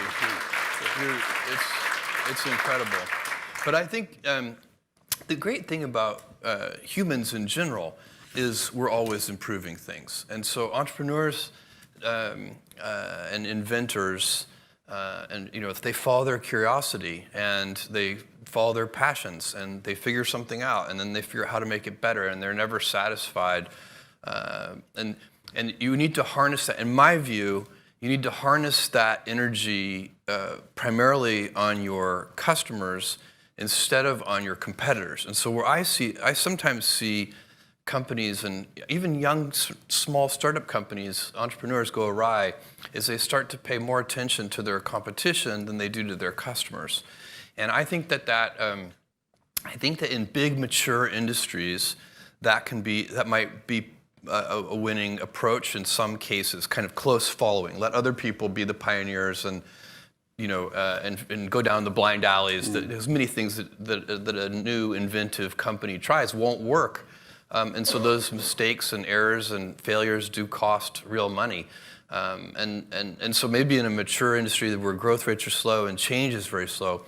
But as you see in the world more and more, there aren't very many mature industries. Change is happening everywhere. We see it in the automobile industry with self-driving cars, but you could go right down the line of every industry and you would see it. But do you have any idea where your ambition really comes from? What was driving you? I really don't know. I've been passionate about certain things forever, and I fell in love with computers in 4th grade. I got very lucky. My elementary school had a teletype that got connected to a mainframe computer that some business in downtown Houston donated a little bit of computer time to. This is, you can picture these teletypes. They had the punch tape, and they had a 300 baud modem. You would dial up the phone and put it in the cradle. And so we had some time sharing on that mainframe computer, and none of the teachers knew how to use it. So me and 2 other kids stayed after school and sort of figured out how to do it and kind of taught ourselves programming from books. I think one thing that is, I got very lucky early in my childhood. Look, we all get gifts. We get certain things in our life that we're very lucky about. And one of the most powerful one is who your early role models are. They could be your parents. It was your grandfather. It was, in a big sense. My mom and dad, but my grandfather too. And my mom had me when she was 17 years old, and she was still in high school in Albuquerque, New Mexico. And this is in 1964. I can assure you that being a pregnant teenager in high school was not cool in Albuquerque, New Mexico at that time. And so it was difficult for her. My grandfather went to bat for her when they tried to kick her out of school, and they're incredible.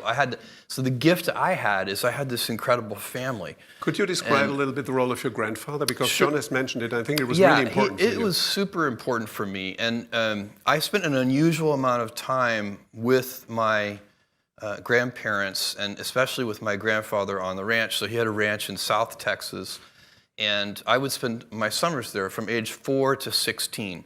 And when I was 4, they were taking me for the summer to kind of give my parents a break, sort of because they were so young. And it was useful. I was a handful, I'm sure. And anyway, he created the illusion for me when I was 4 years old that I was helping him on the ranch, which of course could not have been true, but I believed it. And then by the time I was 16, of course, I was actually helping on the ranch. I can fix prolapsed cattle. We did all of our own veterinary work. Some of the cattle even survived. And we fixed windmills and laid water pipelines and built fences and barns and fixed the bulldozer that you guys talked about.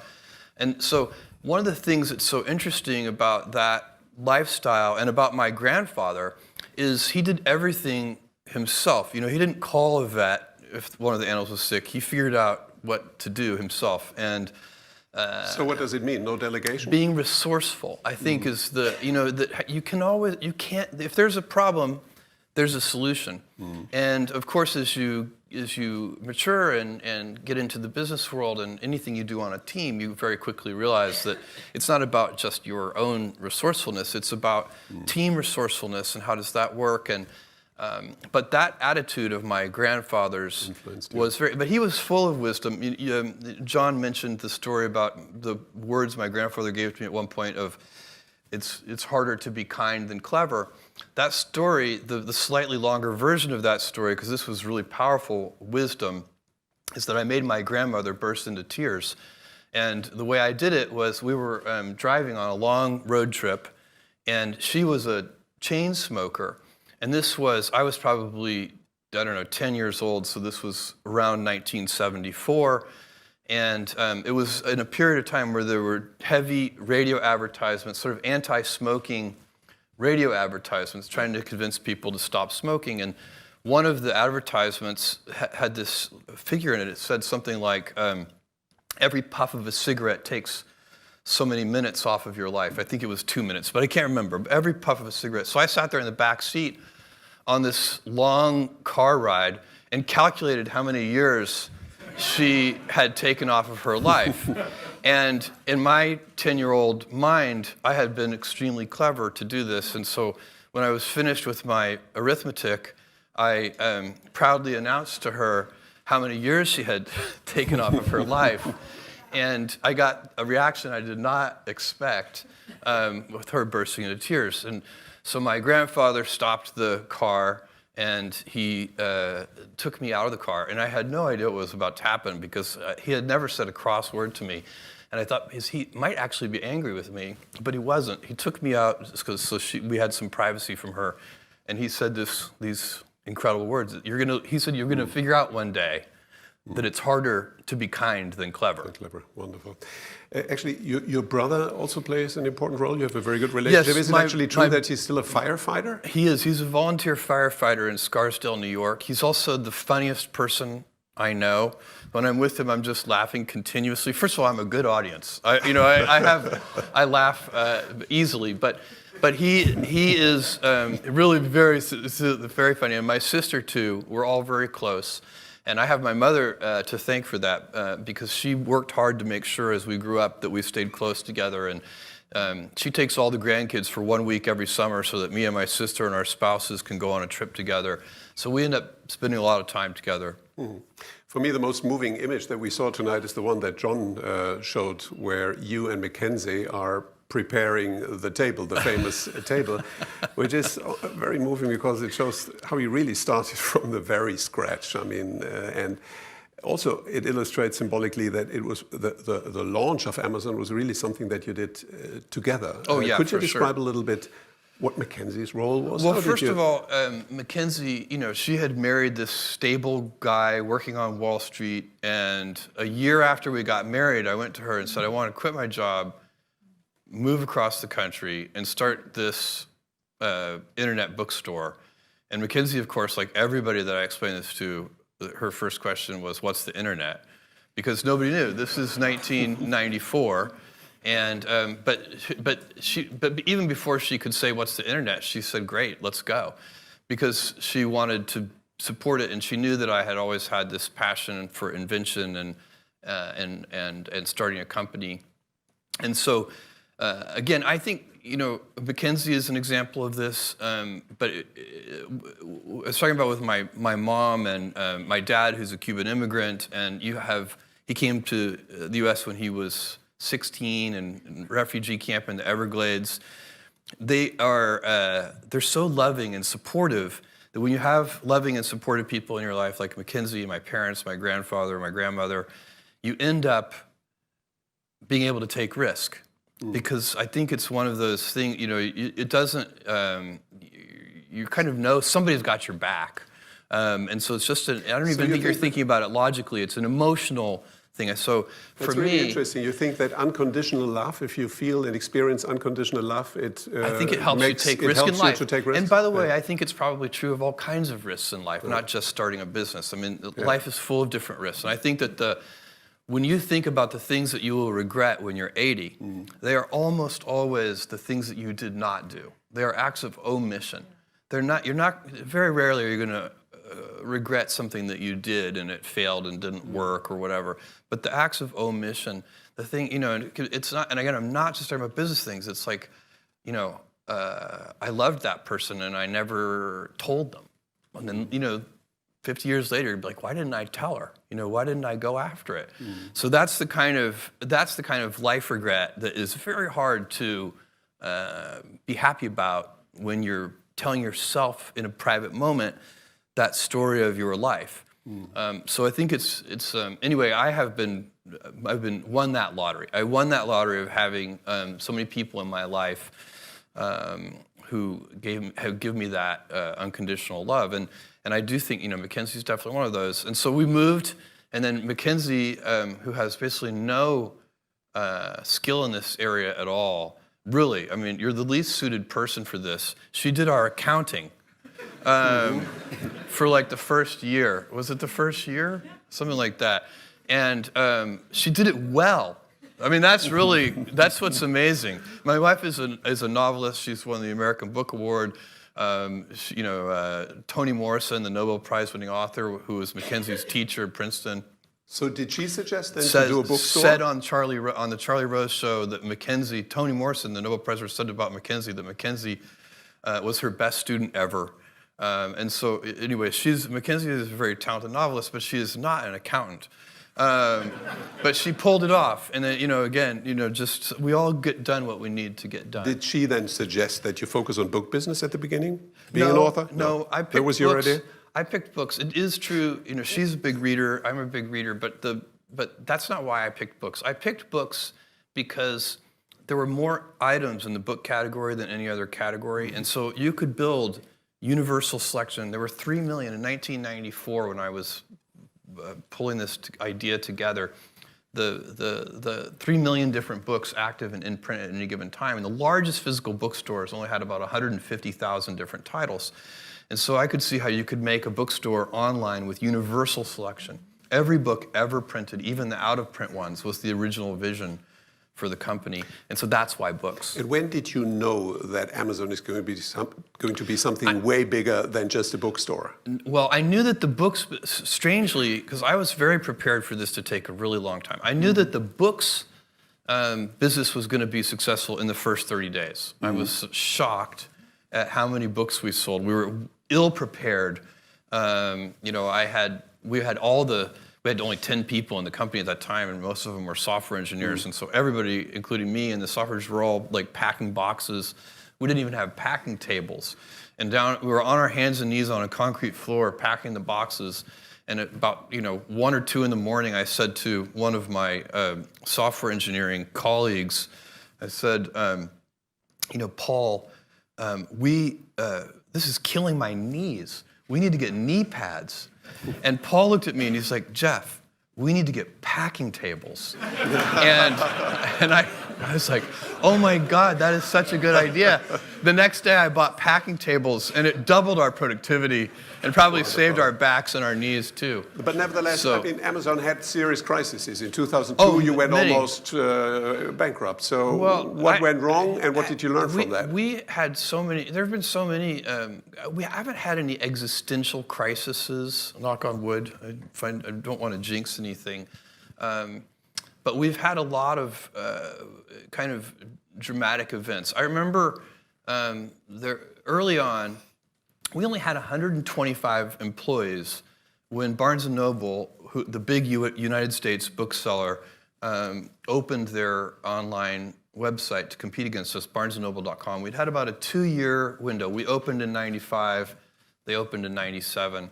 And at that time, all of the headlines, and the funniest were about how we were about to be destroyed by this much larger company. We had 125 employees and $60 million a year in annual sales, 60 million with an M. And that, and Barnes & Noble at the time had 30,000 employees and about $3 billion in sales. So they were giant, we were tiny, and we had limited resources. And the headlines were very negative about Amazon. And the one that's most memorable was just Amazon.toast. And And so I called an all-hands meeting, which was not hard to do with just 125 people.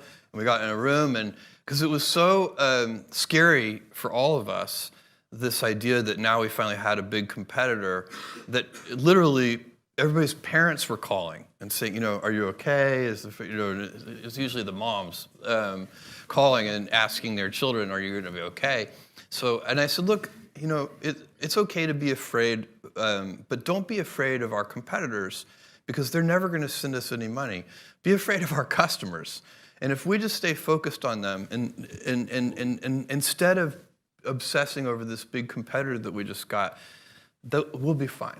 And I really do believe that. I think that if you stay focused, then the more drama there is and everything else, no matter what the drama is, whatever the external distraction is, what your response to it should be to double down on the customer, satisfying them, not just satisfying them, delighting them. Yeah.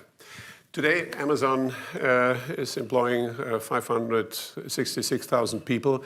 You're probably the biggest job creator of recent times. At the same time, you're aggressively criticized by unions and by media for paying low wages, for inappropriate working conditions. How do you deal with these accusations? Well, first of all, when any criticism, my approach to criticism and what I teach and preach inside Amazon is, when you're criticized, first look in a mirror and decide, are your critics right? If they're right, change. Don't resist. Right?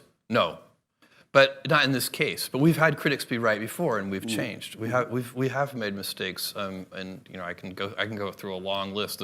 Probably one of the early most painful ones. It's so stupid. It's hard to believe how we ever did it. But early on with the Kindle, maybe the first year of the Kindle or the second year of the Kindle, we had accidentally, illegally sold, or given away, I guess, copies of the famous novel 1984, because it had a complicated copyright history. It was in copyright in the US and not in the UK, or something strange like this. So it was in the public domain, but only in certain geographies. And we had screwed that up. And somehow, and this is a kind of mistake that only a corporation can make. An individual can't make this mistake, because somehow it's like it happens at the intersections of the different teams. So you've got the legal department saying, "Oh crap, we've made this mistake," and you've got the books team. Anyway, the answer that the company came up with was to, without any notice or warning, just electronically go into everybody's Kindle who had downloaded that book and just disappear it. So it would be as if we walked into your bedroom in the middle of the night, found your bookshelf, and just took that book away. And so it was. So we were rightly criticized for that. It was, and we responded to that. On the issue of working conditions, I'm very proud of our working conditions, and I'm very proud of the wages that we pay. In Germany, we employ 16,000 people. We pay at the high end of the range for any comparable work. So is it a union fight because the union want to make sure that you are unionized, or what is the real substance of the conflict? It's a good question. And this is in my longer version of how to deal with critics, because there are two kinds of critics. There are well-meaning critics who, they're worried it's not going to work, but they do want it to work. And so it could be, I could give you an example, customer reviews would be one of those. When we first did customer reviews 20 years ago, some book publishers were not happy about it because some of them were negative. And so it was a very controversial practice at that time. But we thought it was right, and so we stuck to our guns and had a deep heel on that and didn't change. But there's a second kind of critic, which is the self-interested critic, and they come in all shapes and sizes.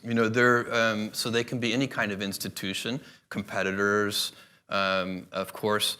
And so when you are doing something in a new way, and if customers embrace the new way, what's going to happen is incumbents who are practicing the older way are not going to like you. And they're going to be self-interested critics. And so you do need, as you're looking yourself in the mirror, to try and tease those two things apart.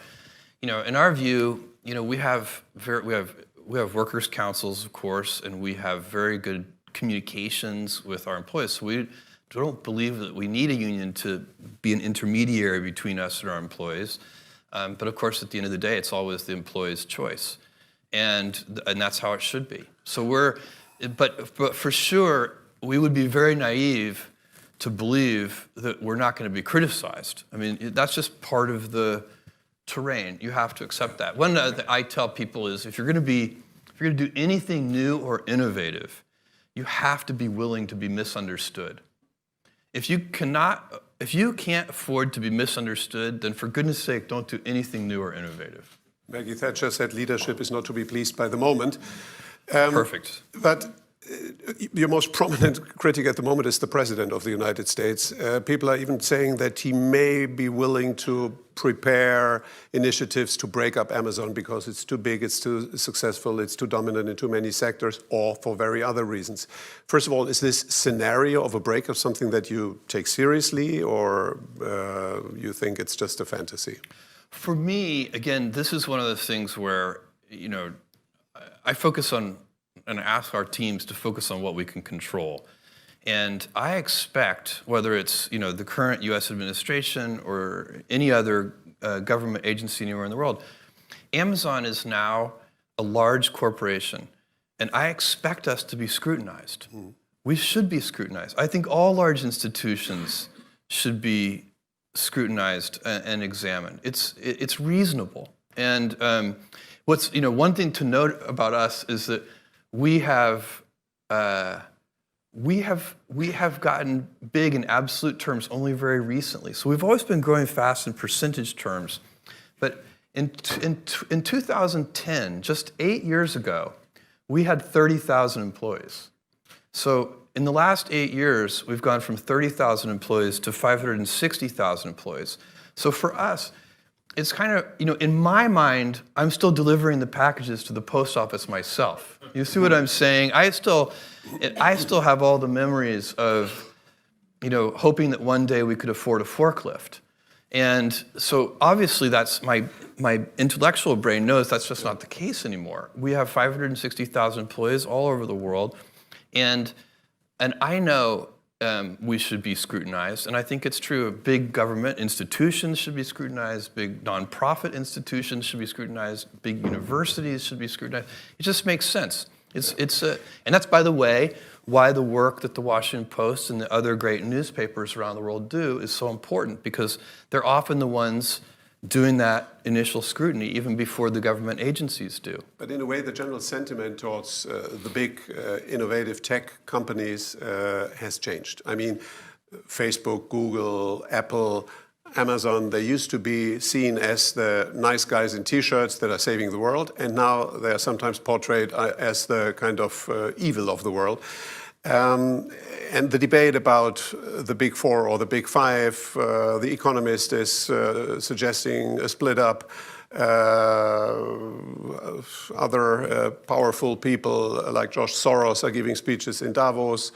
The EU Commission is taking pretty tough positions here.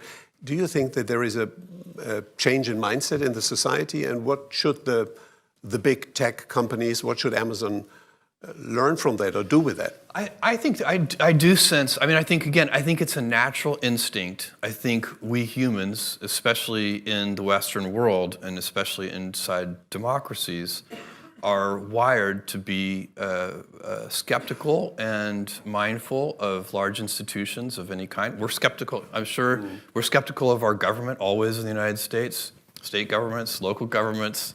I assume it's similar in Germany. It's healthy. Because they're big, powerful institutions. You know, the police, the military, whatever it is. It doesn't mean that you don't trust them or that they're bad or evil or anything like that. They're just, they have a lot of power and control, and so you want to inspect them. Maybe that's a better word. You kind of want to always be inspecting them. And I think if you look at the big tech companies, they have gotten large enough that they're going to be inspected. And by the way, it's not personal. I think where you can go astray on this if you're the founder of a company, one of these big tech companies or any other big institution. If you go astray on this, you might start to take it personally. Like, why are you inspecting me? I think that, I wish that that people would just say yes. It's fine. The whole attitude towards data protection and privacy has always been different between Europe and the United States, but is also at the moment, in the context of Cambridge Analytica, changing in the United States. What are the consequences for a company like Amazon? I don't, my view on this for Amazon. Is it hysterical or is it an appropriate? Honestly, I think this is one of the great questions of our age. We have, I think of the internet. So the internet is this big, new, powerful technology. It's horizontal. It affects every industry. And then if you think of even more broadly tech and machine learning and big data and all these kinds of things, these are big, horizontal, powerful technologies. And in my view, so we've been at scale. The internet is quite old at this point. It's been around a long time. But at scale, it's really only been around, 10 or 15 years. Because, go back in time 20 years, it was tiny. And so at scale, the internet's been around only 10 or 15 years. And we haven't learned, as a civilization, as a human species, we haven't learned how to operate it yet. So we as a civilization are still figuring that out. And so it gives us fantastic capabilities. I mean, the fact that I can look up almost anything on Wikipedia in 5 seconds is an unbelievable capability that just simply didn't exist 20 years ago. And so on and so on and so on. There's so many good things. But we're also finding out that these powerful tools enable some very bad things too, like letting authoritarian governments interfere in free democratic elections around the world. This is an incredibly scary thing. So you are advocating a balance of, let's say, entrepreneurs who are really moving their businesses forward, politicians and regulators who are defining a certain framework, society, journalists who are asking unpleasant questions. So that's an ecosystem. My view on Amazon's role in this, which is what you asked me, is I think, first of all, we have a duty on behalf of society to try and help educate any regulators, give them our point of view on this sincerely, without any cynicism or skepticism. This is what we believe, and then, but it's not ultimately our decision. So we will work with any set of regulations that we're given. Ultimately, society decides that. We will follow those rules, regardless of the impact they have on our business, and we will find a new way, if need be, to delight customers. So we will always be. Again, some of these things, what you have to worry about is the problem, what I would not want to see happen is that you don't want to block invention and innovation. So that's always one of the unintended consequences often of regulation is that it really favors the incumbents. Now, Amazon at this point is an incumbent, so maybe I should be happy about that, but I wouldn't be. Because I think for society, you really want to see continued progress. You really want to see. So to the degree that we have regulation, you want to be sure that it is incenting innovation and not blocking it while at the same time protecting it. But data security, privacy, encryption, how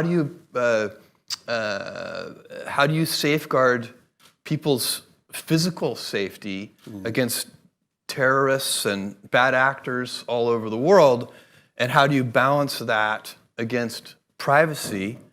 These are very challenging questions, and we are running out of time. But we're not going to answer them in even a few years. I mean, I think it's going to be an ongoing thing for. But data security and privacy is going to be a competitive advantage for companies, or disadvantage if they are not respectful with that.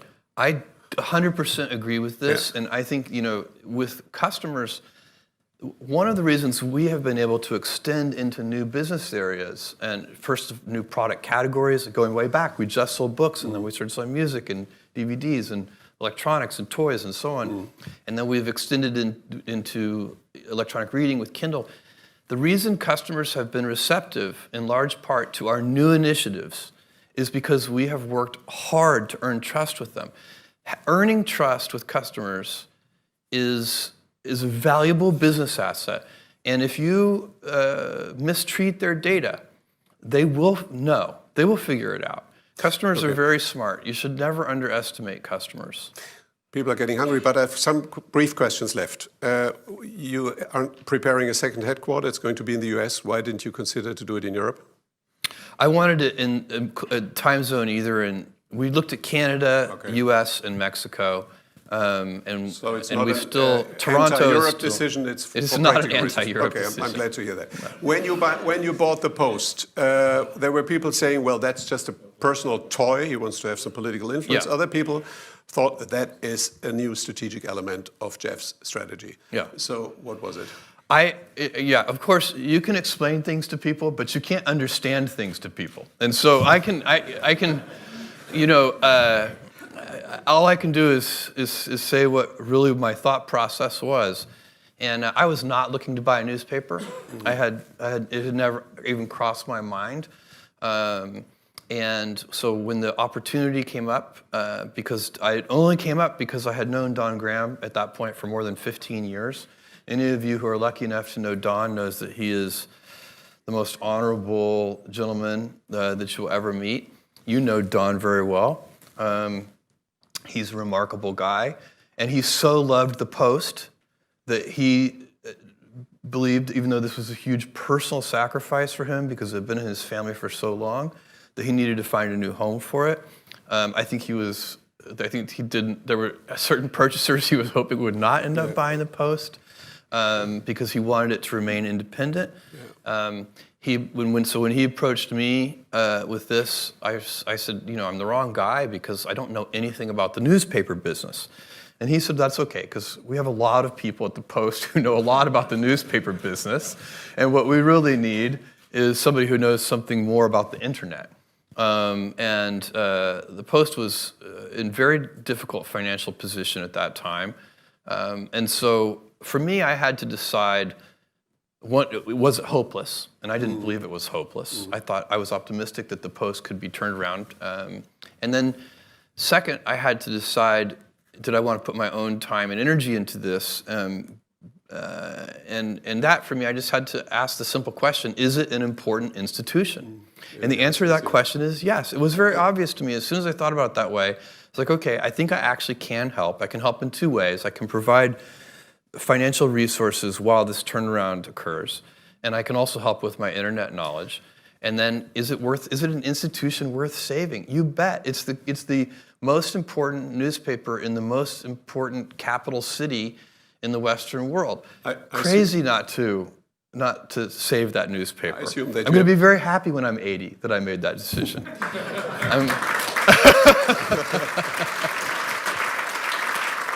I assume that you have seen Steven Spielberg's film, The Post? I have. Yeah, I've seen it a couple of times. So what is the lesson that you learned from that? And could you imagine also to buy and save other newspapers?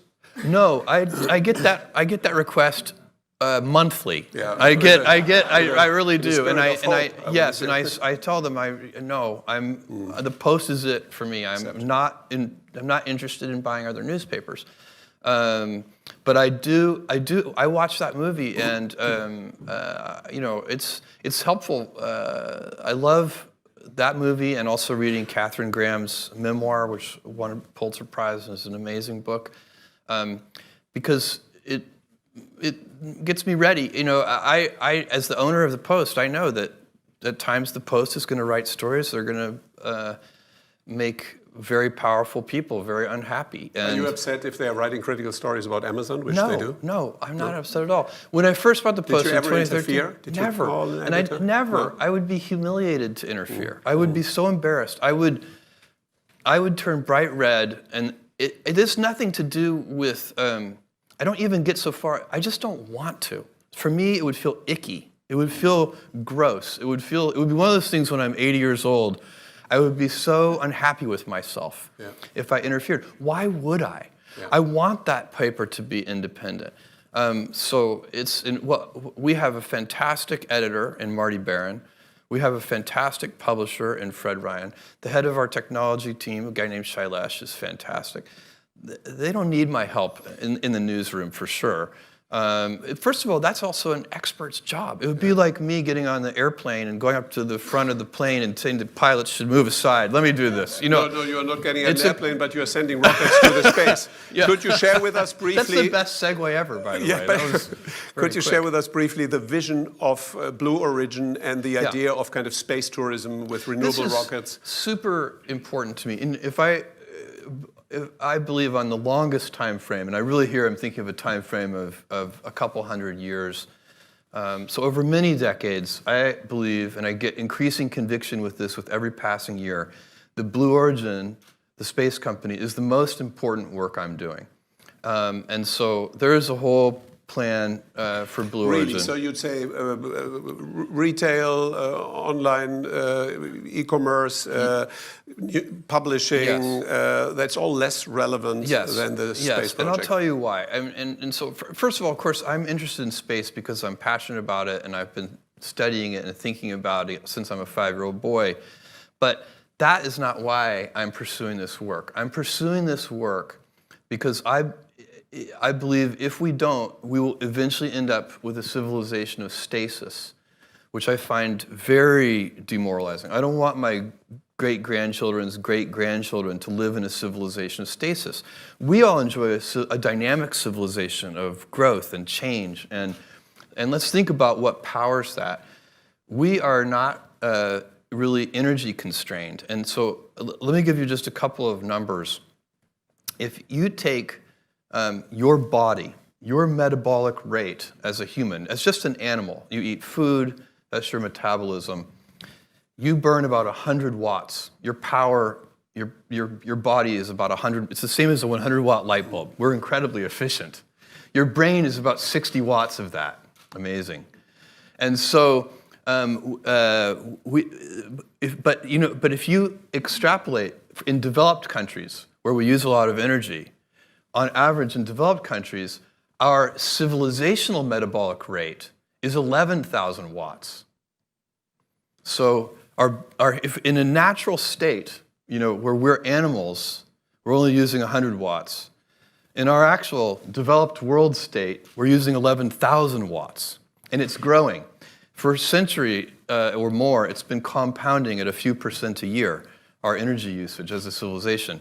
Now, if you take baseline energy usage globally, across the whole world, and compound it at just a few % a year for just a few hundred years, you have to cover the entire surface of the Earth in solar cells.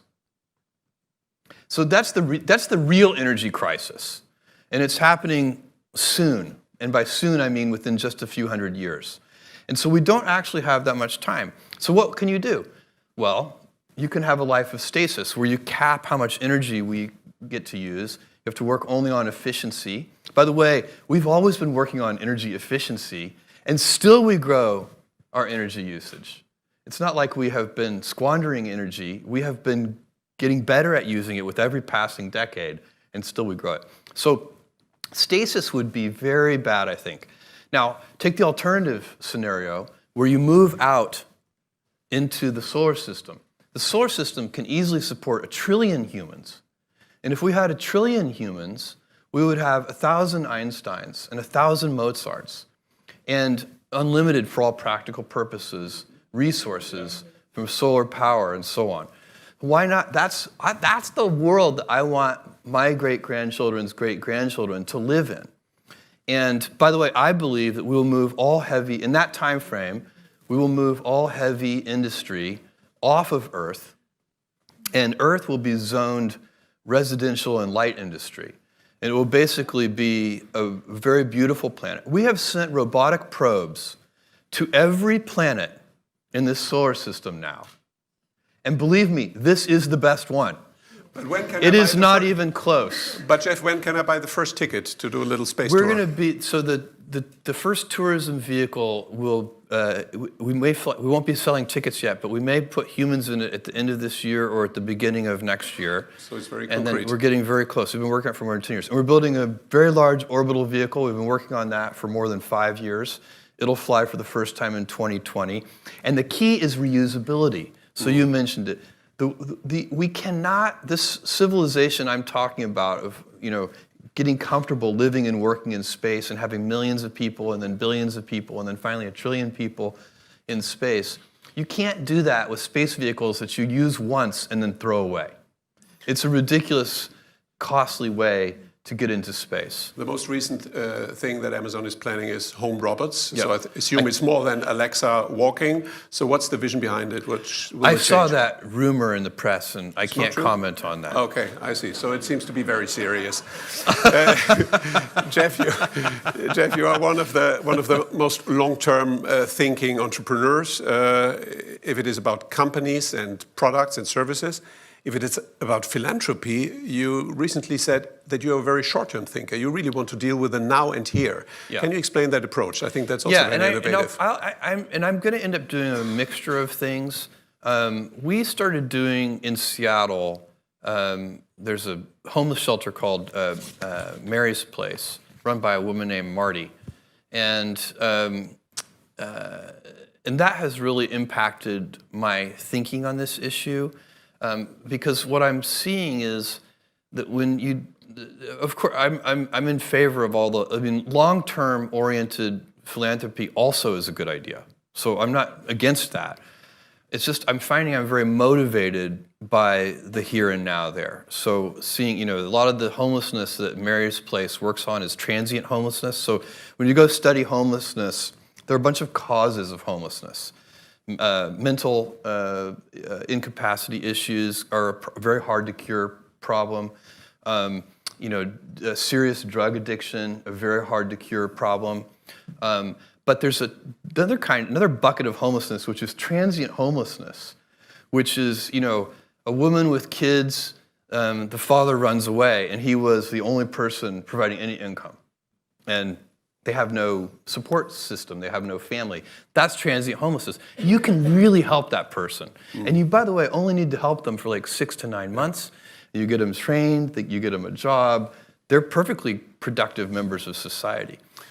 Last week we had Bill Gates for dinner here, and he said that he has a ridiculous amount of money, and it's so hard to find appropriate ways to do good with the money. Yeah. So what does money mean for you, being the first person in history that has a net worth of a 3-digit amount of billion? The only way that I can see to deploy this much financial resource is by converting my Amazon winnings into space travel.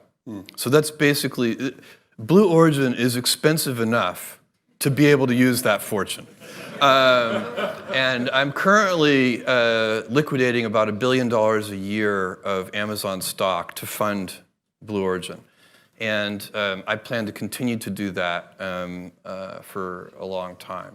So, because you're right, you're not going to spend it on like a second, dinner out. There's no, that's not what we're talking about. Yeah. So for me, I'm very lucky because I feel like I have a mission-driven purpose with Blue Origin that is, I think, incredibly important for civilization long-term.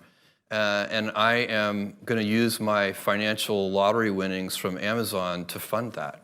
With regard to your personal lifestyle, there are no guilty pleasures that you are doing unreasonable things with money? I don't think they're that guilty. I mean, I have lots of pleasures, and we just came back from an amazing trip with the kids. Mackenzie and I did. She planned the whole thing. It was her birthday trip, but she planned it all. We went to Norway for 3 days, and we stayed in an ice hotel. We went dog sledding. We went to a wolf preserve and actually got to interact with these timber wolves.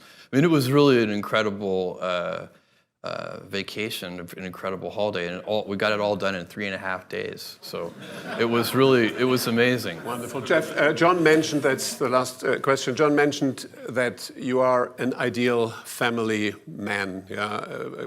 Your kids are extremely important for you. You just mentioned that when we spoke earlier. If we would talk to your kids, yeah, where would they criticize their dad? They would make fun of my singing. Oh, okay. Can we get them? No, God, no. Okay. No. They would make fun of my inability to remember exact words. I'm always quoting like Churchill or something and getting it wrong. You know, and they're like, that's not even close to what Churchill said. They would probably, depending on the moment, they might criticize my laugh. They're kids, you know. But I'm lucky. I have a very good relationship with them. This work-life harmony thing is what I try to teach young employees, actually and senior executives at Amazon too, but especially the people come in. We're asked about work-life balance all the time. And my view is that's a debilitating phrase because it implies there's a strict trade-off. And the reality is if I'm happy at home, I come into the office with tremendous energy. And if I'm happy at work, I come home with tremendous energy. And so it actually is a circle. It's not a balance. And I think that is worth everybody paying attention to. You never want to be that guy, and we all have a coworker who is that person who as soon as they come into the meeting, they drain all of the energy out of the room. You can just feel the energy level go, whoosh. You don't want to be that guy. So you want to come into the office and give everybody a kick in their step. Jeff, we thank you very much. We congratulate you for all you have achieved. Thank you, Matthias. And congratulations. You're very nice. So how has it been, Jeff? You've been in Mumbai now for a day, in Delhi, you've been traveling. We saw you flying kites on Makar Sankranti. The kite flying was fun, but the kids told me that the right way to do it is I needed to have glass on my string so I could cut all the other kites, but we didn't do that. But it was any day when you get to fly a kite, that's a good day. And so my trip to India has started off right with some kite flying. And I saw some of your pictures at the Rajghat, the Gandhi Memorial, Gandhi Samadhi. How was that? Very meaningful. There's a man who truly changed the entire world, taught the principles of nonviolence. He's renowned everywhere, and it was a great honor to be able to go there and lay a wreath. And I want to know, do you think Gandhiji and his philosophy of nonviolence, is it more relevant now? I think it will be relevant forever. And it's one of those things everybody knows is true, and yet it's somehow very hard to achieve. Okay, wonderful. And tell me, Jeff has been here a few times before. This is first time in Mumbai? It's my first time in Mumbai. I've been to India. This is my 4th trip to India, but my first time in Mumbai. And I've always wanted to come to Mumbai because the guy who leads Amazon India, Amit, who's sitting right here in the front table, I've known Amit for 20 years. And over 20 years, I've heard little stories about his father. And every time I hear a story about Amit's father, I get more and more intrigued and want to meet him. And he's one of these guys who, Amit has done all these incredibly impressive things in his life. And somehow I get the impression that Amit's father is completely unimpressed by all of these things. And so the more I learn about Amit's father, the more curious I get. And this has been going on for 2 decades. And tomorrow night, I get to have dinner with Amit's father. I hope Amit, Dad is impressed by Jeff. Special guest here, Lauren, welcome to India. Thank you for being here. Priya, wonderful chatting with you backstage. And tell me, have you seen any perceptible change in India apart from the traffic when you came last? Apart from the traffic. Apart from traffic. You know, it's interesting. So I guess the first time I came to India was about 11 years ago. I don't know that I have seen perceptible changes of any great magnitude. What I would actually say is that I notice there's certain things that seem to me to be the same. And I love those things. One of the things I notice every time I come here is that there is so much energy here and dynamism and color. The word I would use for it is the whole place seems so full of life.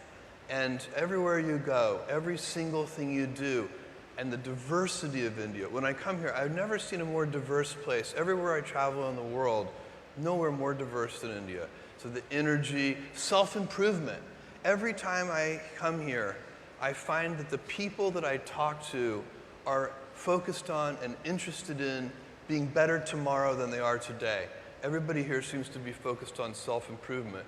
So when I get here, I get a boost of energy. I go back and I'm like, wow, it's so alive here. Yes, you guys are going to work extra hours at Amazon when he gets back. And coming in off diversity and dynamism, let's cook to business. Did you think online retail would get this big? Oh, no. So, when I started Amazon, it was 25 years ago. I started Amazon in 1994. When I went to seek investors, the first question I had to answer is, what is the internet? None of my investors had ever heard of the internet. And the idea that I had in mind was to build a bookstore. I realized that we could build a store which would have every book ever printed in any language, in print or out of print, and we could do that online. It would be impossible in a physical store, and that was the founding idea of Amazon. But did I expect what would happen today? No. We started, I've been at Amazon when it was one person, me, when it was 10 people, when it was 100 people, when it was 1,000 people, and today, when it's more than 700,000 people and approaching 70,000 people just here in India. So, no, I did not predict that. And actually, I think if anybody had predicted that, they would have needed to be immediately institutionalized in a mental facility. Because it's not a normal thing to have happen. My dream when I started Amazon was that one day we might be able to afford a forklift. So it's been a very fun journey for me. And by the way, I still tap dance into work. I'm having so much fun. So how many forklifts you have now? What's that? How many forklifts you have I now? have no idea. It's an uncountable number of forklifts. It's... I want to know. See, I understand this. This is wonderful what you're saying, and it's very inspiring to hear you talk and about a concept that the whole world and the investors didn't even know about, and to start 25 years ago from that. But when you were 6 years old, yeah, or 7 or 8, yeah, what did you actually want to be? I mean, of course, or did you know then? Well, it's so funny. So when I was a kid, I went through so many stages of doing, I think when I was in first grade, so how old are you in first grade? You're like 6 or 7 in first grade. I wanted to be an archaeologist, and that was pre-Indiana Jones, so it's not that. And then I wanted to be many different things, but ultimately I really wanted to be a physicist. And I went to college to study physics, and I realized halfway through I was never going to be a great physicist. And so I started studying computer science, and computer science I really fell in love with, and it became a real passion of mine, and that's how I ended up doing Amazon. Okay. You want to ask him? I want to know if, of course, barring everything that's illegal, is there anything you don't sell on Amazon? Anything we don't sell? Yeah. Or anything you tried to sell and didn't work? Anything you've decided not to there are go things through? we tried to sell that didn't work. We tried to sell a phone called the Fire Phone, and we worked on it for 4 years, and no one bought it. I think my mother bought one. And I don't think she was that happy with it. But no, there are things that we deliberately don't sell. We don't sell guns. We don't sell tobacco. There are things we don't sell, but and that we make deliberate decisions about. But other than those things, we try to sell everything that anyone might want to buy, and we're trying to make it as convenient as possible for people. In the early 21st century, we're all busy. Everybody in this room is busy. And if you can save people time, let them spend more time with their families and with their friends and doing the things that they really enjoy, then you're doing them a real service. Okay. Yes, it's very convenient being online. You're also busy.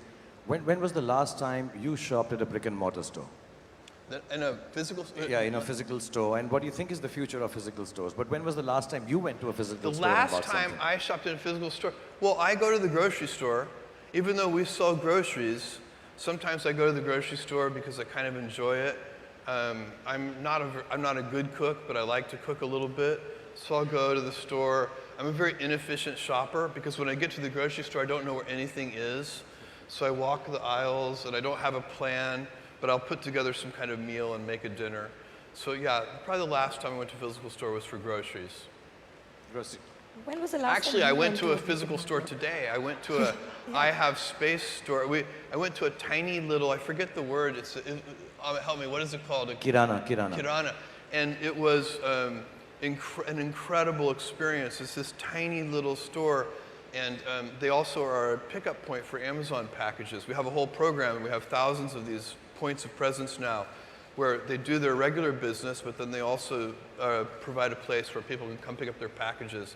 And I talked to this young man who helps his parents run the store, and about how it has really improved their lives to have that extra source of income. It was a very moving experience. So that's the absolute last time I was at a physical store, today. Okay. You should ask him this. When were you in a store? That's a good when question. When have you gone grocery shopping? I want to know. I do. See, I'm going to plug my own product. Yes, I do all my book shopping at Amazon. Thank you. I knew I liked you right away. My grocery is from Big Basket. And I have a confession to make. Don't make this a thing. But my underwear, still, I'm not confident to shop online. It's a boy thing. You know, you don't tell your size and stuff. So I feel good awkward. to know. Okay, I want to know, do you shop on Amazon? Yeah. And if you have something, the service you don't like, Yeah. so do you just pick up the phone, call your team of 700,000 people, and tell them, I don't like this, change this, or You know what I do? So I don't do this, it doesn't happen that often, but if I get a delivery that I don't like, maybe I don't like the way it's packaged or something, we have regular meetings of the senior executive team, and I bring the box to the meeting. And when I walk in, I haven't done this in a while, it's been a while, but when I bring in a box, everybody in the room is like, oh no, he's bringing in a box, because it's always some problem. But really the way I get feedback is primarily from my email address is very well known, and I keep it well known. And I get hundreds and hundreds of emails every day from customers, and they always have something interesting to say when something goes wrong. Because we have hundreds of millions of customers around the world, and no matter how good we are, we can still be better. You can always be better. Customers have a divine discontent, and they teach you if you listen to customers. So we watch for that, and we see patterns, and we can find places where it's not working, something's going wrong, and that's really how I get the feedback, is from customer input. And often, you know, in all caps, angry, you ruined my child's birthday because the gift didn't show up on time. And we take that, and what you really want to do is you take that, it's an anecdote, it's a single example, but you need to find the root cause. What went wrong deep inside the system? How did this happen? Because then you can fix it for everyone, so that particular problem will never happen again. You don't just fix the symptom, you have to fix the root cause. And that's been the secret to our operational success for 20 years. Most of the people here, Jeff, are from, lots of them I see, are from the film industry. And it was very heartening when Amazon started creating original content. Yeah. And filmmakers, Zoya, Kabir Khan there, this is a pompous set of people. No. I'm telling you, trust me. You've just started Amazon Prime, 3 years, you'll find out. Okay. So we don't think of our films as just products, you know. Right. So there's a very clear demarcation, you know. Some of them think we do a film for the creative fun of it, Yeah. for the artistry of it. Yes. Oh yeah, this one is for business. We don't look down upon it, but we clearly demarcate it. Yeah. So we know this girl, this boy, artist, we won't make the money. This one is for money. Now you are into original content. The company's into original content in a big way. What's your stance on it? Are you still that person who says, no, I'm going to do this for the creativity, the artistry, forget the business? No, I'm doing this only for the business. Or is it a mix of both and you say, just put on lots of stuff, let someone come on the store and find whatever they want? I'm easy with that. I think this is a great question. It's actually something we debate. And I think if you look at the very best things in the world, they do both. And I think this is a golden age of television. So when you look at, you know, TV series today, the really good TV series are, in terms of quality, they're as good as the very best movies have ever been. And you're getting the best storytellers to come do television. You're getting the best actors to now come do television. One of the great storytellers is right here. Thank you for the help. Thank you. And this is a big deal when you can get the very best people, because this is one of those businesses where the viewer is always looking for something a little fresh. And so you can never find a formula, because as soon as you find a formula, it's not fresh anymore. They're always looking for something a little new. So it really takes human ingenuity. It takes people. The storytellers have to be in touch with the zeitgeist. And what I want Amazon Studios to be all over the world, I want us to be known as the most talent-friendly studio in the world. And the reason you need to do that, thank you, is because at the end of the day, it is the talent that makes those stories. Storytelling is the oldest thing that humans do. We've been doing it for thousands and thousands of years. Long before there was written language, before there was any medium to convey it, people sat around and they told each other stories. And it's how we teach each other things. And we learn from stories. We learn from fiction. We learn from fiction because we get to live an alternate life. In that moment, you watch this and you're learning it. So it can be fun, it can be action, it can be funny, it can be comedy, but the very best things take those elements and teach a little something. There's something in there that you walk away with and you're inspired by it. And it doesn't matter if it's drama, comedy, anything, you're going to walk away with something. And there needs to be lightness. You know, you can't watch something that's just all heavy and you're like, oh my God, you know, I want to kill myself now. There also has to be that gesture. There has to be somebody who brings you out and lets you breathe a little bit. So this is so hard to do. That's why there is so many bad movies and so many bad TV shows, because it is one of the hardest things that humans do, is tell riveting, engaging, inspiring stories. But when you get it right, it's a lever that can change the world.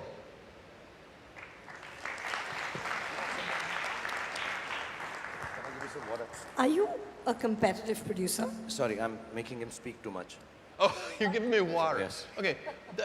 See, and he claims that the people in this industry are pompous. I don't believe him. I was talking to him backstage, and he's one of the most humble people I've ever met. It's only because my last few films haven't done well. That's all.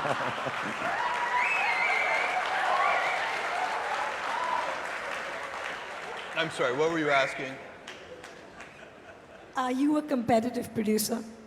Or my what? A competitive producer, and I don't mean business-wise, I mean creatively. Like, would you see a film or a show on another platform, like what you described, which is brilliant, and be like, why don't I have this? Well, I have regrets. I mean, we've turned down things that later were so good, I wish we hadn't turned them down.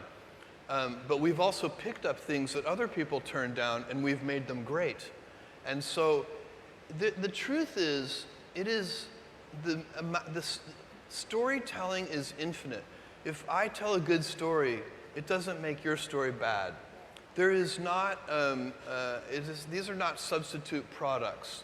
You know, so it is, I don't feel like you get the best results with storytelling by trying to make sure that other people's stories are worse than your stories. This is one of those things where there can be a lot of good stories in the world. You're really competing not against others, you're competing against just the complexity of how hard it is. That's why you guys have all seen this. If you're in the entertainment business, there are movies and TV shows where you know the people involved, and every one of those people is talented, and still the final product is bad.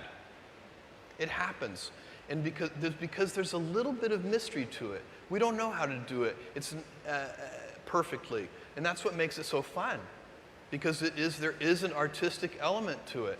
It is not science. What are you watching right now? I just binge watched season 4 of The Expanse, which is a show that Amazon, it's a science fiction show set in space. It's a show that Amazon picked up from the Sci-Fi Channel, and it's fantastic. They were canceling it, It didn't work on broadcast, but it's working really well on streaming. And so I'm really glad we picked up the show. And by the way, we did make it better.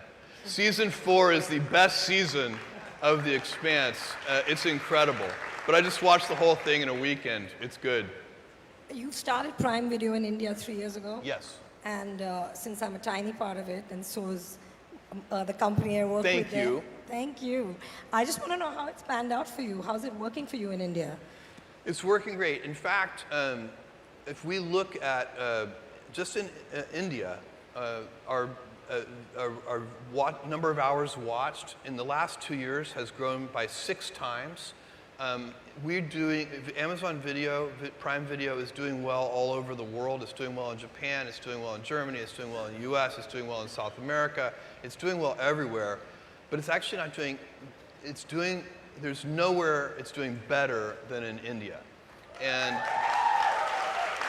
it's really incredible what is happening. And it drives, because it's the Prime membership program, from a business point of view, we also like the business results because it drives people to join Prime, and then once they've joined Prime, they enjoy the fast, free shipping, so they also buy a lot of products from us. So it's a vehicle to make fantastic content, and from a business point of view, it works for us as well. So we love it. We're doubling down. We actually just made a decision to double down on our Prime Video investments here in India.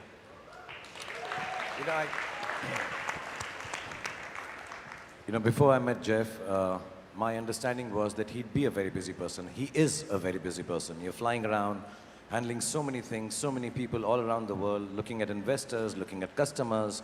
But for a person who's so busy, he's the most easygoing and happy person that I've met in my life. Thank you for being so cool. I wanted to ask you, because I suddenly realized while chatting with you there, what do you think? Let me ask Zoya first. Is there something you think is a sheer waste of time? Like for me, unlike Amit, sleeping is a waste of time. I feel it's a waste of life. You can't sleep. Sleeping, yeah. Yeah. So I don't sleep because I think it's a waste of time. So what according to you is a waste of time? Then I want to ask Jeff, what is the biggest waste of time he thinks? I think sycophancy, chamchagiri as we call it, sycophancy. I think, sorry, pardon my French, kissing butt is a big waste of time. I think you could spend that time really honing your craft, improving your skills. Yeah. I think. Oh, so you think butt licking is a waste of time? Apple polishing. Apple polishing. The better way to put on stage. It's hard to disagree with that. Look, there are a lot of things that are a waste of time. You know, when you think about your life, I think I often tell people that I work with, if you can get, because people have very high standards for how they want their work life to be, and I said, look, if you can get your work life to be where you enjoy half of it, that is amazing, because very few people ever achieve that. Because the truth is, everything comes with overhead. That's reality. Everything comes with pieces that you don't like. You could be a Supreme Court justice, and there's still going to be pieces of your job you don't like. You can be a university professor, and it's still going to be, you have to go to committee meetings, and you have to do things. You know, every job comes with pieces you don't like. And we need to say, that's just how, that's part of it. And not resent those pieces, or try not to. But also try to minimize them.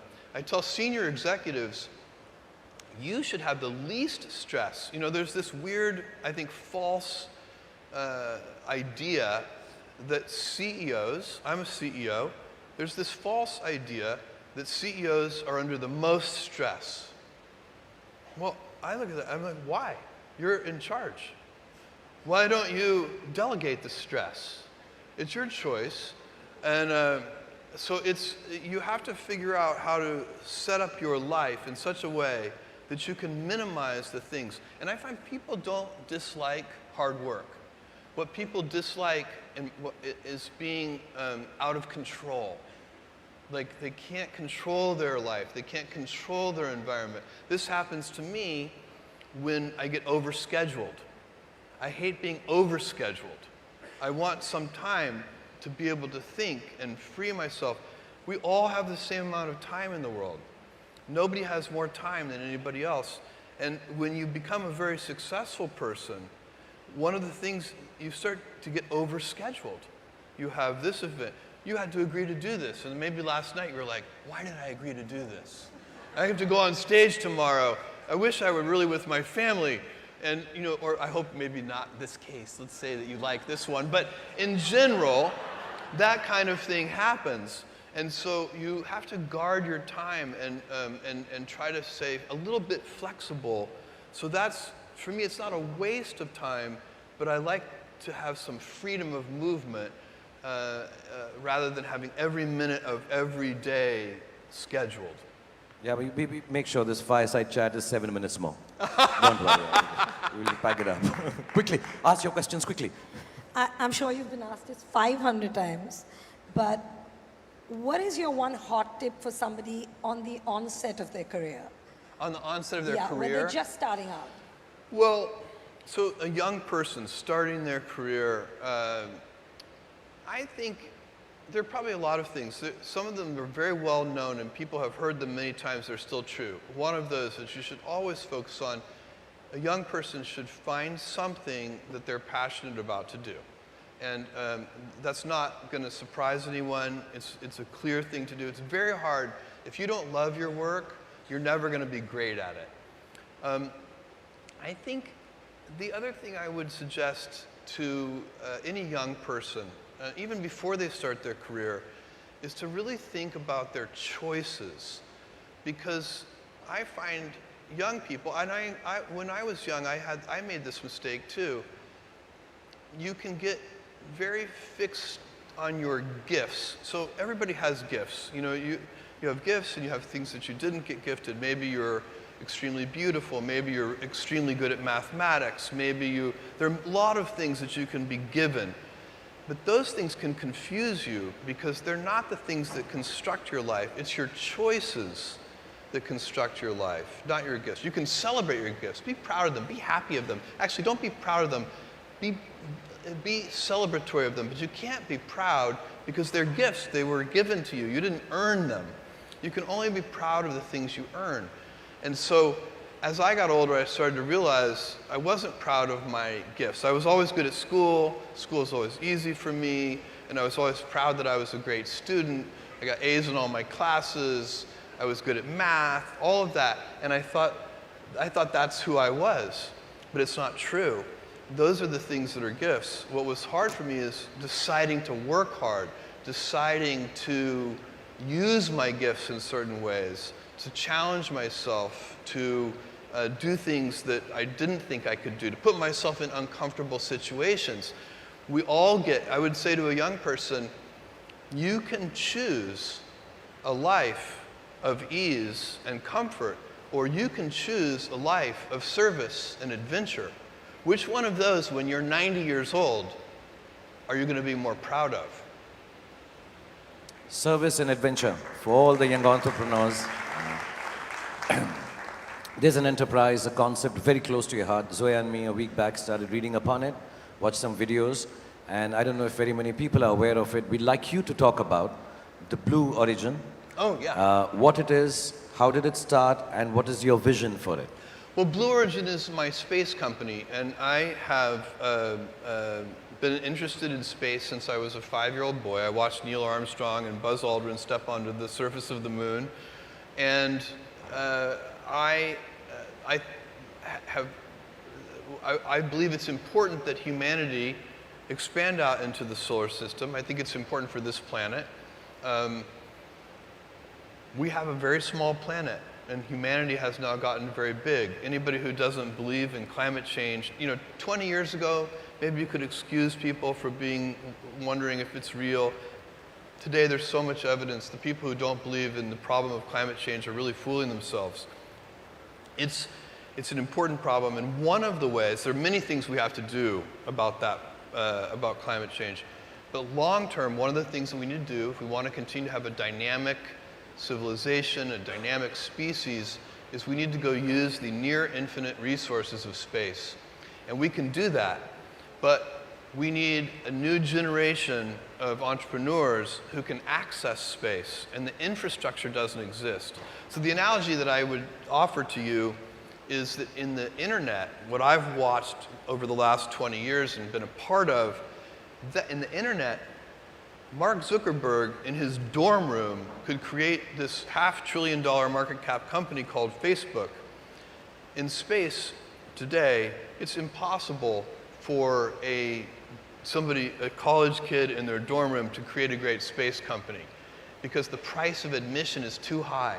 It starts in the hundreds of millions of dollars and goes up from there. And so the job of Blue Origin, our job, we want to build reusable space vehicles that lower the cost of access to space to such a sufficient degree that the next generation of kids can start space companies in their dorm room. And we can have a dynamic thing. And then once that happens, we'll start moving all heavy industry and polluting industry. All of that will be moved to space. And we can zone Earth, residential, and light industry. And don't forget, this is the good planet.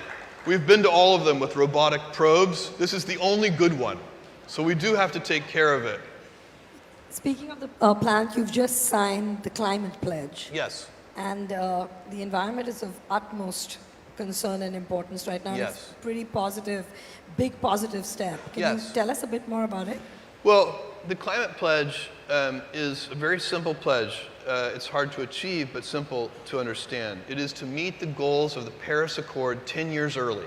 So the Paris Accord goals are to be met by the year 2050.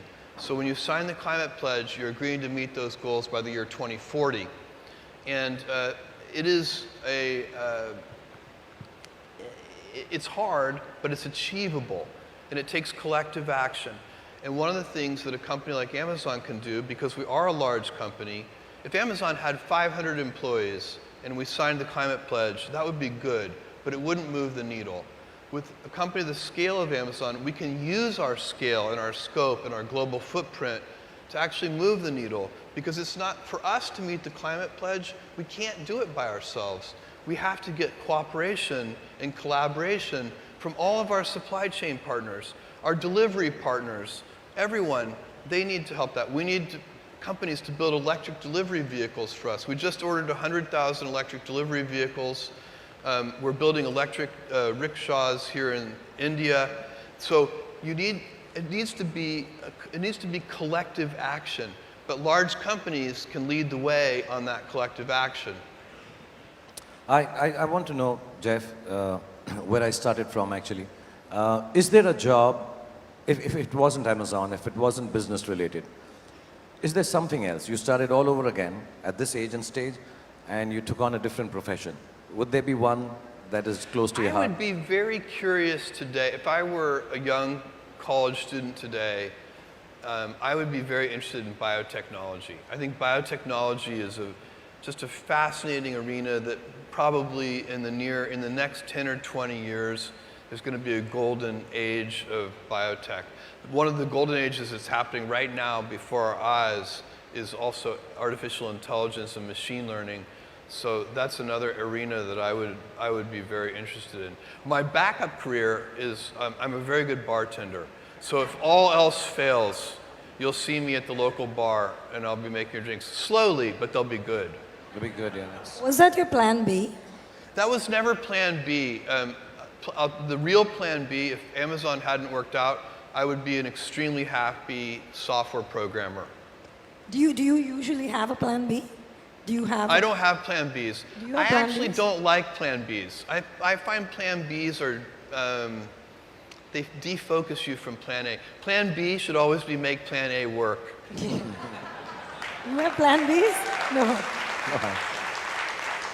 No, I'm taking this back from Jeff now. Plan B is to make plan A work. That's it. No more plan Bs. Not only because of India, because I'm like that. I was chatting with you backstage. Zoe, are you superstitious about anything? Random things. You are? I am. I pretend I'm not superstitious. I pretend to be like very scientific, but I actually am superstitious a little bit. I have a pair of lucky boots. And, Boots? I wear them every time. Blue Origin, it's their Texas cowboy boots. And I wear them, they're giant. They're like, they come up to here and they have red stars on them. They're very flashy. And I wear them every time we launch our space vehicle. And we only had one failure at the very beginning of the program, and that's the only time I did not wear the lucky boots. So I present to you the evidence. So that's quite a sight. Every time you're launching a spaceship, you're in your boots. I put my boots on. Yeah, and Yeah. video. Yeah, so no. Yeah, that's wonderful. I put on the lucky boots. Lucky boots. So you have a superstition? Yeah, but it's super random. It's okay. His I don't know, is I random have it enough. since I was a kid, and I don't know, I think my mom's done this to me. So if I bump my head with anyone else's head, I have to do it again. Oh, that's interesting. I just have to re-bump my head with that person, and because, or you'll grow horns. It's random, but it is what it is. It's logical. Well, look, it seems to have worked out for you. Yeah, it's going good. It's been fine. No complaints. That's Now, nice. I'm going to ask you, okay, I'm going to ask both of you. Who or how many are the most influential women in your life? And yours? Influential Yeah, people in of your course. life. I have 4, and they're watching the show. So they should, not one of them, I mean, one of them is not watching. Hopefully she's watching somewhere. Mom, sister, wife, and daughter. The 4 most influential women in my life. The most influential people in my life were my grandparents. And my mother had me when she was 17 years old. She raised me with my grandparents' help. And she was still in high school when she had me. That was not cool in Albuquerque, New Mexico in 1964. But she did an incredible job. But I was lucky because I had not just her, but she married my father when I was about 4 years old. He has been a huge influence in my life. But my grandmother and grandfather were like second set of parents for me. And you learn different things from them because they're at a different stage of life and they know different things, they're calm about certain things. It was a huge gift to me. My grandfather had a ranch in Texas, and I spent all my summers there from like age 4 to 16, and he was the most self-reliant person. He did all of his own veterinary work, all the things, I mean, and to observe him solve problems and figure out how to do things with no tools and no resources and, you know, very small amounts of money, it was a huge education from an early age. So we're very lucky. One of the things that I know people who have, they don't have great family situations, and sometimes they break that cycle, and they are the ones who pull out of it. Those people are the ones I reserve my highest admiration for. My next question is, I don't even know if you are in that stage now, and you told me as a CEO you don't take too much stress, and I'll ask you this too. Are there any kind of people, I don't know if you hire and fire people anymore, but are there any kind of people that you would never hire to work with you? Interesting question. I don't like mean people. Mean people. I mean, I don't mind cutthroat people. I don't mind people that are ambitious, that are shrewd, that are smart. I don't like people that are mean. I don't like that energy around me. I don't like people belittling other people. I would fire. Okay. You're okay with guys with boots? Yeah. Okay. That's fine. I only hire people who bump heads twice. Okay. That's it. I got a job. Let me quickly do this. My problem is I've paid enough to Amazon. It's time you started paying me back. So.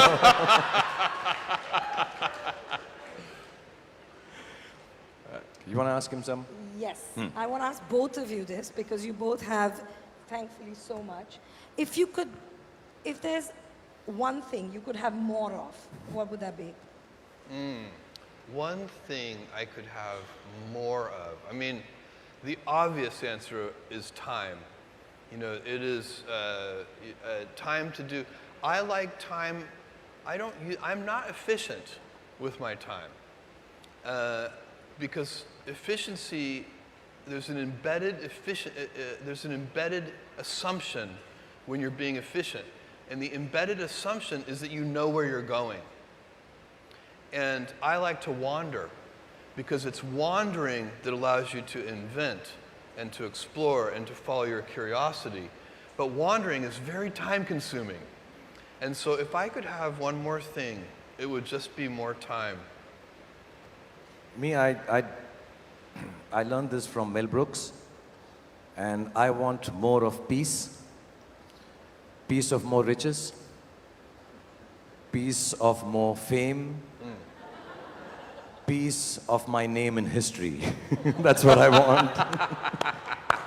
Okay, I think we've overtaken your time. You've talked about time. Last question. I don't know how many people know this. In India, when sometimes you're putting in money to make content, you say cast your son and daughter in the film.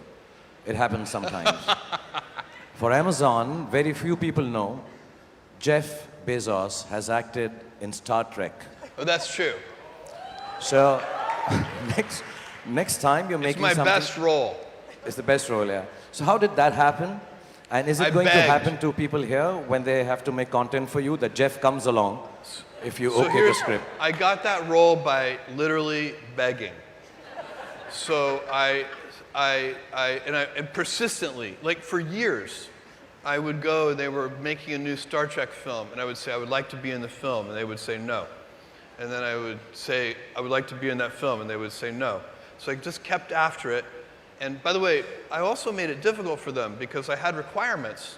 I said, you can put makeup on me, make me an alien, no one will know it's me. However, I need it to be a speaking role, and it needs to be a pivotal scene so that my line cannot be cut on the cutting room floor. And so I had those conditions, and they would say no. And so eventually, with enough begging, they finally said yes. And I spent, 2 men put makeup on me for 4 hours, and I had one line. And my one line is, speak normally.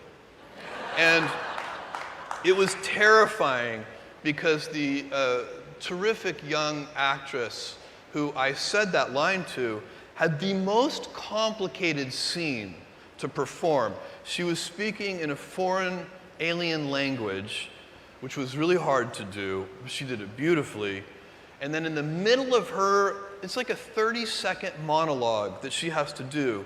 In the middle of that, I pin a universal translator onto her and say, speak normally, and then she switches seamlessly to English at that moment. And I knew, we did the scene 20 times, and I knew she was going to finally get it right, and I was going to screw up the speak normally, but it didn't happen. So it all worked out, and anyway, it was a fun thing to do, and I enjoyed it. Zoya, would you cast him in a film? Yeah.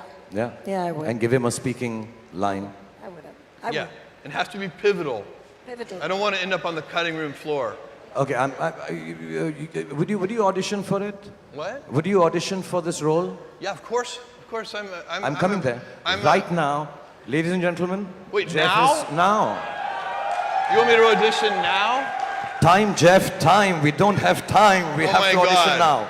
Okay, now I'm intimidated. No, not at all. Okay. Not at all, okay. So the line is a film her brother directed, I acted in. Okay. And because you're so busy, and we're extremely thankful, all of us, including me and Zoya, everyone backstage, for giving us your valuable time. It is impossible to get a gentleman like this, who's so inspiring, so wonderful, telling us such nice anecdotes from his life, and talking about business, and to young entrepreneurs and all the youngsters who are listening to this. Because his time is so precious, it's difficult to catch him. The line is, in Hindi, oh, no. Say after me. In Hindi? Yeah, this is the alien language you have to speak in. All right. And we'll put the universal thingy on you. So it is. Jeff Ko. Jeff Ko. Jeff Ko. Jeff Ko. Pakarna. Bakana. Pakarna. Bakana. Mushkil nahi. Mushkil nahin. I have the same accent as him, huh? Mushkil nahi. Mushkil nahin. Namumkin hai. Namumkin hai. Okay, make it universal. Ching, universal, impossible hai. Impossible hai. Absolutely, guys. Jeff Bezos. All right, you were very kind. No, you are kind. Wonderful. It means it's not only difficult to catch Jeff, get his time, it's impossible. Oh, thank you, guys. But he's been very kind. He's not impossible. Thank you. He's been very sweet. Thank you, all of us here. And Thank thank you you. from all of us for being so kind, so wonderful. A big round of applause for Jeff. You know, I don't know. I'm probably, if you think long term, and I can talk about this at great length, but long term, the thing, if you take a really long run view, you know, many decades, maybe even a couple of hundred years, I think the most important work that I'm doing, and I get increasing conviction on this with every passing year, is the work I'm doing at Blue Origin on space travel. Okay. Well, why don't we talk about that? Okay. Because I think from a vision standpoint, I think people should appreciate the horizon that you have. So let's talk about your I'll call it your near-term objectives. Well, let's say 75 years. Yeah. And then your long-term objectives 100 to 300 years from now. Well, so first of all, you don't choose your passions choose you.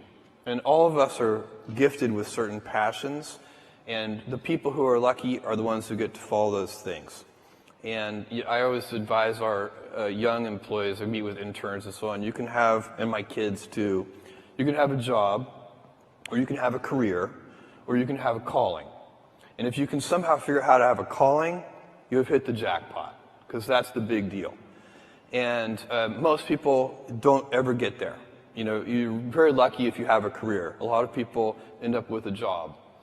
And so, you know, for me, I have been interested in rockets, space travel, propulsion, since I was a 5-year-old boy. And I have spent a tremendous amount of time thinking about it. So it's not like I really have a choice to follow this passion. It has captured me. But I think it's very important that we go out into space as a civilization. And the reason is not the one that I think is very common. There are many reasons that are given. One of the reasons that is out there, and it's a very old idea, one of the people who first articulated it very well was Arthur C. Clarke. He said, all civilizations become spacefaring or extinct. And that even may be technically true in a long run, kind of long enough horizon. But that idea is it has kind of come to be that we've got all our eggs in one basket, and we need a plan B. You know, if we had a civilization elsewhere on another planet, somewhere in the solar system, then when Earth gets destroyed, humanity will still be fine. I find this particular argument incredibly unmotivating. We have now sent robotic probes to every planet in this solar system. Believe me, this is the best one. It is not close. My friends who want to move to Mars, I say, I have an idea for you. Why don't you first, for a year, move to the top of Mount Everest? Because the top of Mount Everest is a garden paradise compared to Mars. And so it's this planet is a gem. This planet is unbelievable, and as you travel around, the more you travel around, the more you see how incredible it is. And I'm not even just talking about nature. I'm talking about the civilization we built and the urban cities that we have, and all of these amazing things. And so we need to protect it. Now, and I'm not even talking about protecting it from asteroids or nuclear holocaust or anything, although all those things are probably important and valid. But we don't need to worry about that because we have something more certain that is a problem. And that is if you take current baseline energy usage on Earth today, global energy usage, and compound that at just 3% a year, then in just a few hundred years, you're going to have to cover the entire surface of the Earth in solar cells. That's how powerful compounding is. So, and by the way, we have been growing energy usage at a few percent a year for a long time. So, our civilization has a lot of advantages because we increase our energy usage. The human body, if we, in a state of nature, if you are just an animal in the state of nature, your body, your metabolic rate, uses about 100 watts of power. But a modern person living in a developed country, you actually use your all-in civilizational per capita metabolic rate is 11,000 watts. We use a lot of energy. That's about as much energy as a blue whale uses. And so we have, there are billions of us, and most of us aren't even really living in the kind of lifestyle of a developed country yet, but they will be very soon, and we hope they will be. We want them to. And so you're going to face a choice, and you won't face this choice, and I won't face this choice, but your grandchildren's grandchildren will face this choice. Do you want to live in a world of stasis, or do you want to have 1 trillion humans living in the solar system? Because the solar system is big. Earth is small. We capture Earth's surface is so small, it captures a tiny, tiny fraction of the solar output. So once you go out into space, you have, for practical purposes, once again, unlimited resources. And the solar system can easily support 1 trillion humans. If you had 1 trillion humans, then you'd have 1,000 Mozarts and 1,000 Einsteins and so on and so on. That would be a dynamic, incredible civilization in which you would want your grandchildren's grandchildren to live in. I think ultimately, Earth becomes zoned, residential and light industrial. And, we'll have universities here and beautiful parks and houses, but we won't have big factories here. All of that will be much better done in space, where we have access to much higher quality resources. And so that's going to take that's a multi-100-year vision. And my piece of this vision is I'm taking my Amazon lottery winnings and I'm converting them into reusable rocket vehicles so that we can lower the cost of access to space. Because right now the price of admission to do interesting things in space is just too high. If I look at what Amazon was able to do 20 years ago, we didn't have to build a transportation network. It already existed. That heavy lifting was in place. We didn't have to build a payment system. That heavy lifting had already been done. It was the credit card system. We didn't have to put a computer at every desk. That had already been done too, mostly for playing games, by the way, and so on. So all the pieces of heavy lifting were already in place 20 years ago, and that's why, with $1 million, I could start this company. Today, and then there are even better examples on the internet over the last 20 years. Facebook started in a dorm room. I guarantee you 2 kids cannot build a giant space company in their dorm room. It's impossible. But I want to create the heavy lifting infrastructure, kind of do the hard part, so that the future generation, 2 kids in a dorm room, will be able to create a giant space company. So that's the goal. And then, thank you, you're not going to achieve the vision that I just laid out of 1 trillion humans living in space and having this dynamic world without a big industry made up of thousands of companies. But it has to start with making the vehicles much more productive. And right now, you use a rocket once and you throw it away, and that is just a very expensive way to do business. So can I talk then about another element to get you to discuss your vision? This may not be germane to the work you're doing, but you are one of the great thinkers. Artificial intelligence. Yeah. Pros and cons. We've heard people talk about the great benefits. We've heard about disrupting and changing and leaving us all in a jobless society. We've heard autonomous weapons are a disaster. Yeah. Where do you fall on your vision of where artificial intelligence is going to go, and also some of the more cautionary and also some of the benefits? Well, you mentioned a few things there. Each of those is worth visiting because they're different. I think autonomous weapons are extremely scary.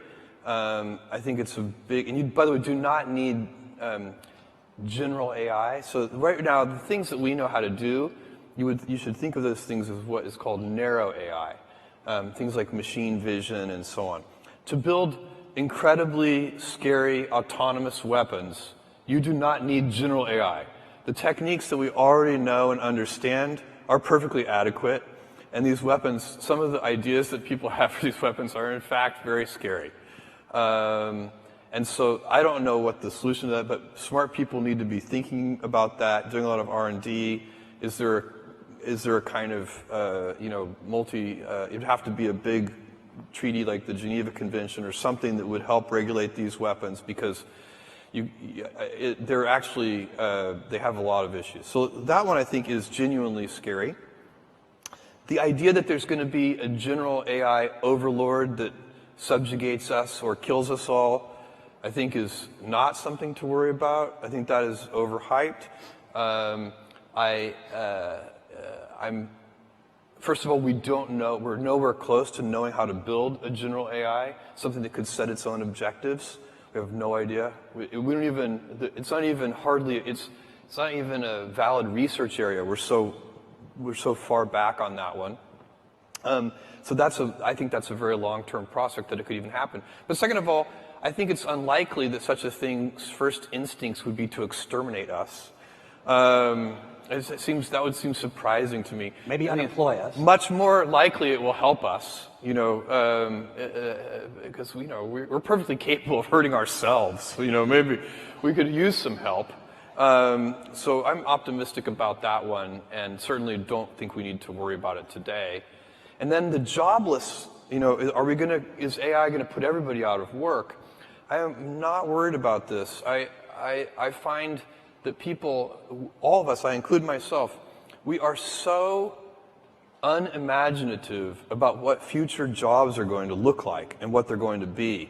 If I took you back in time 100 years, when almost everyone was a farmer, and I told, we're at some big farming convention or something, and I say, in the year 2018, there is going to be a job occupation called massage therapist.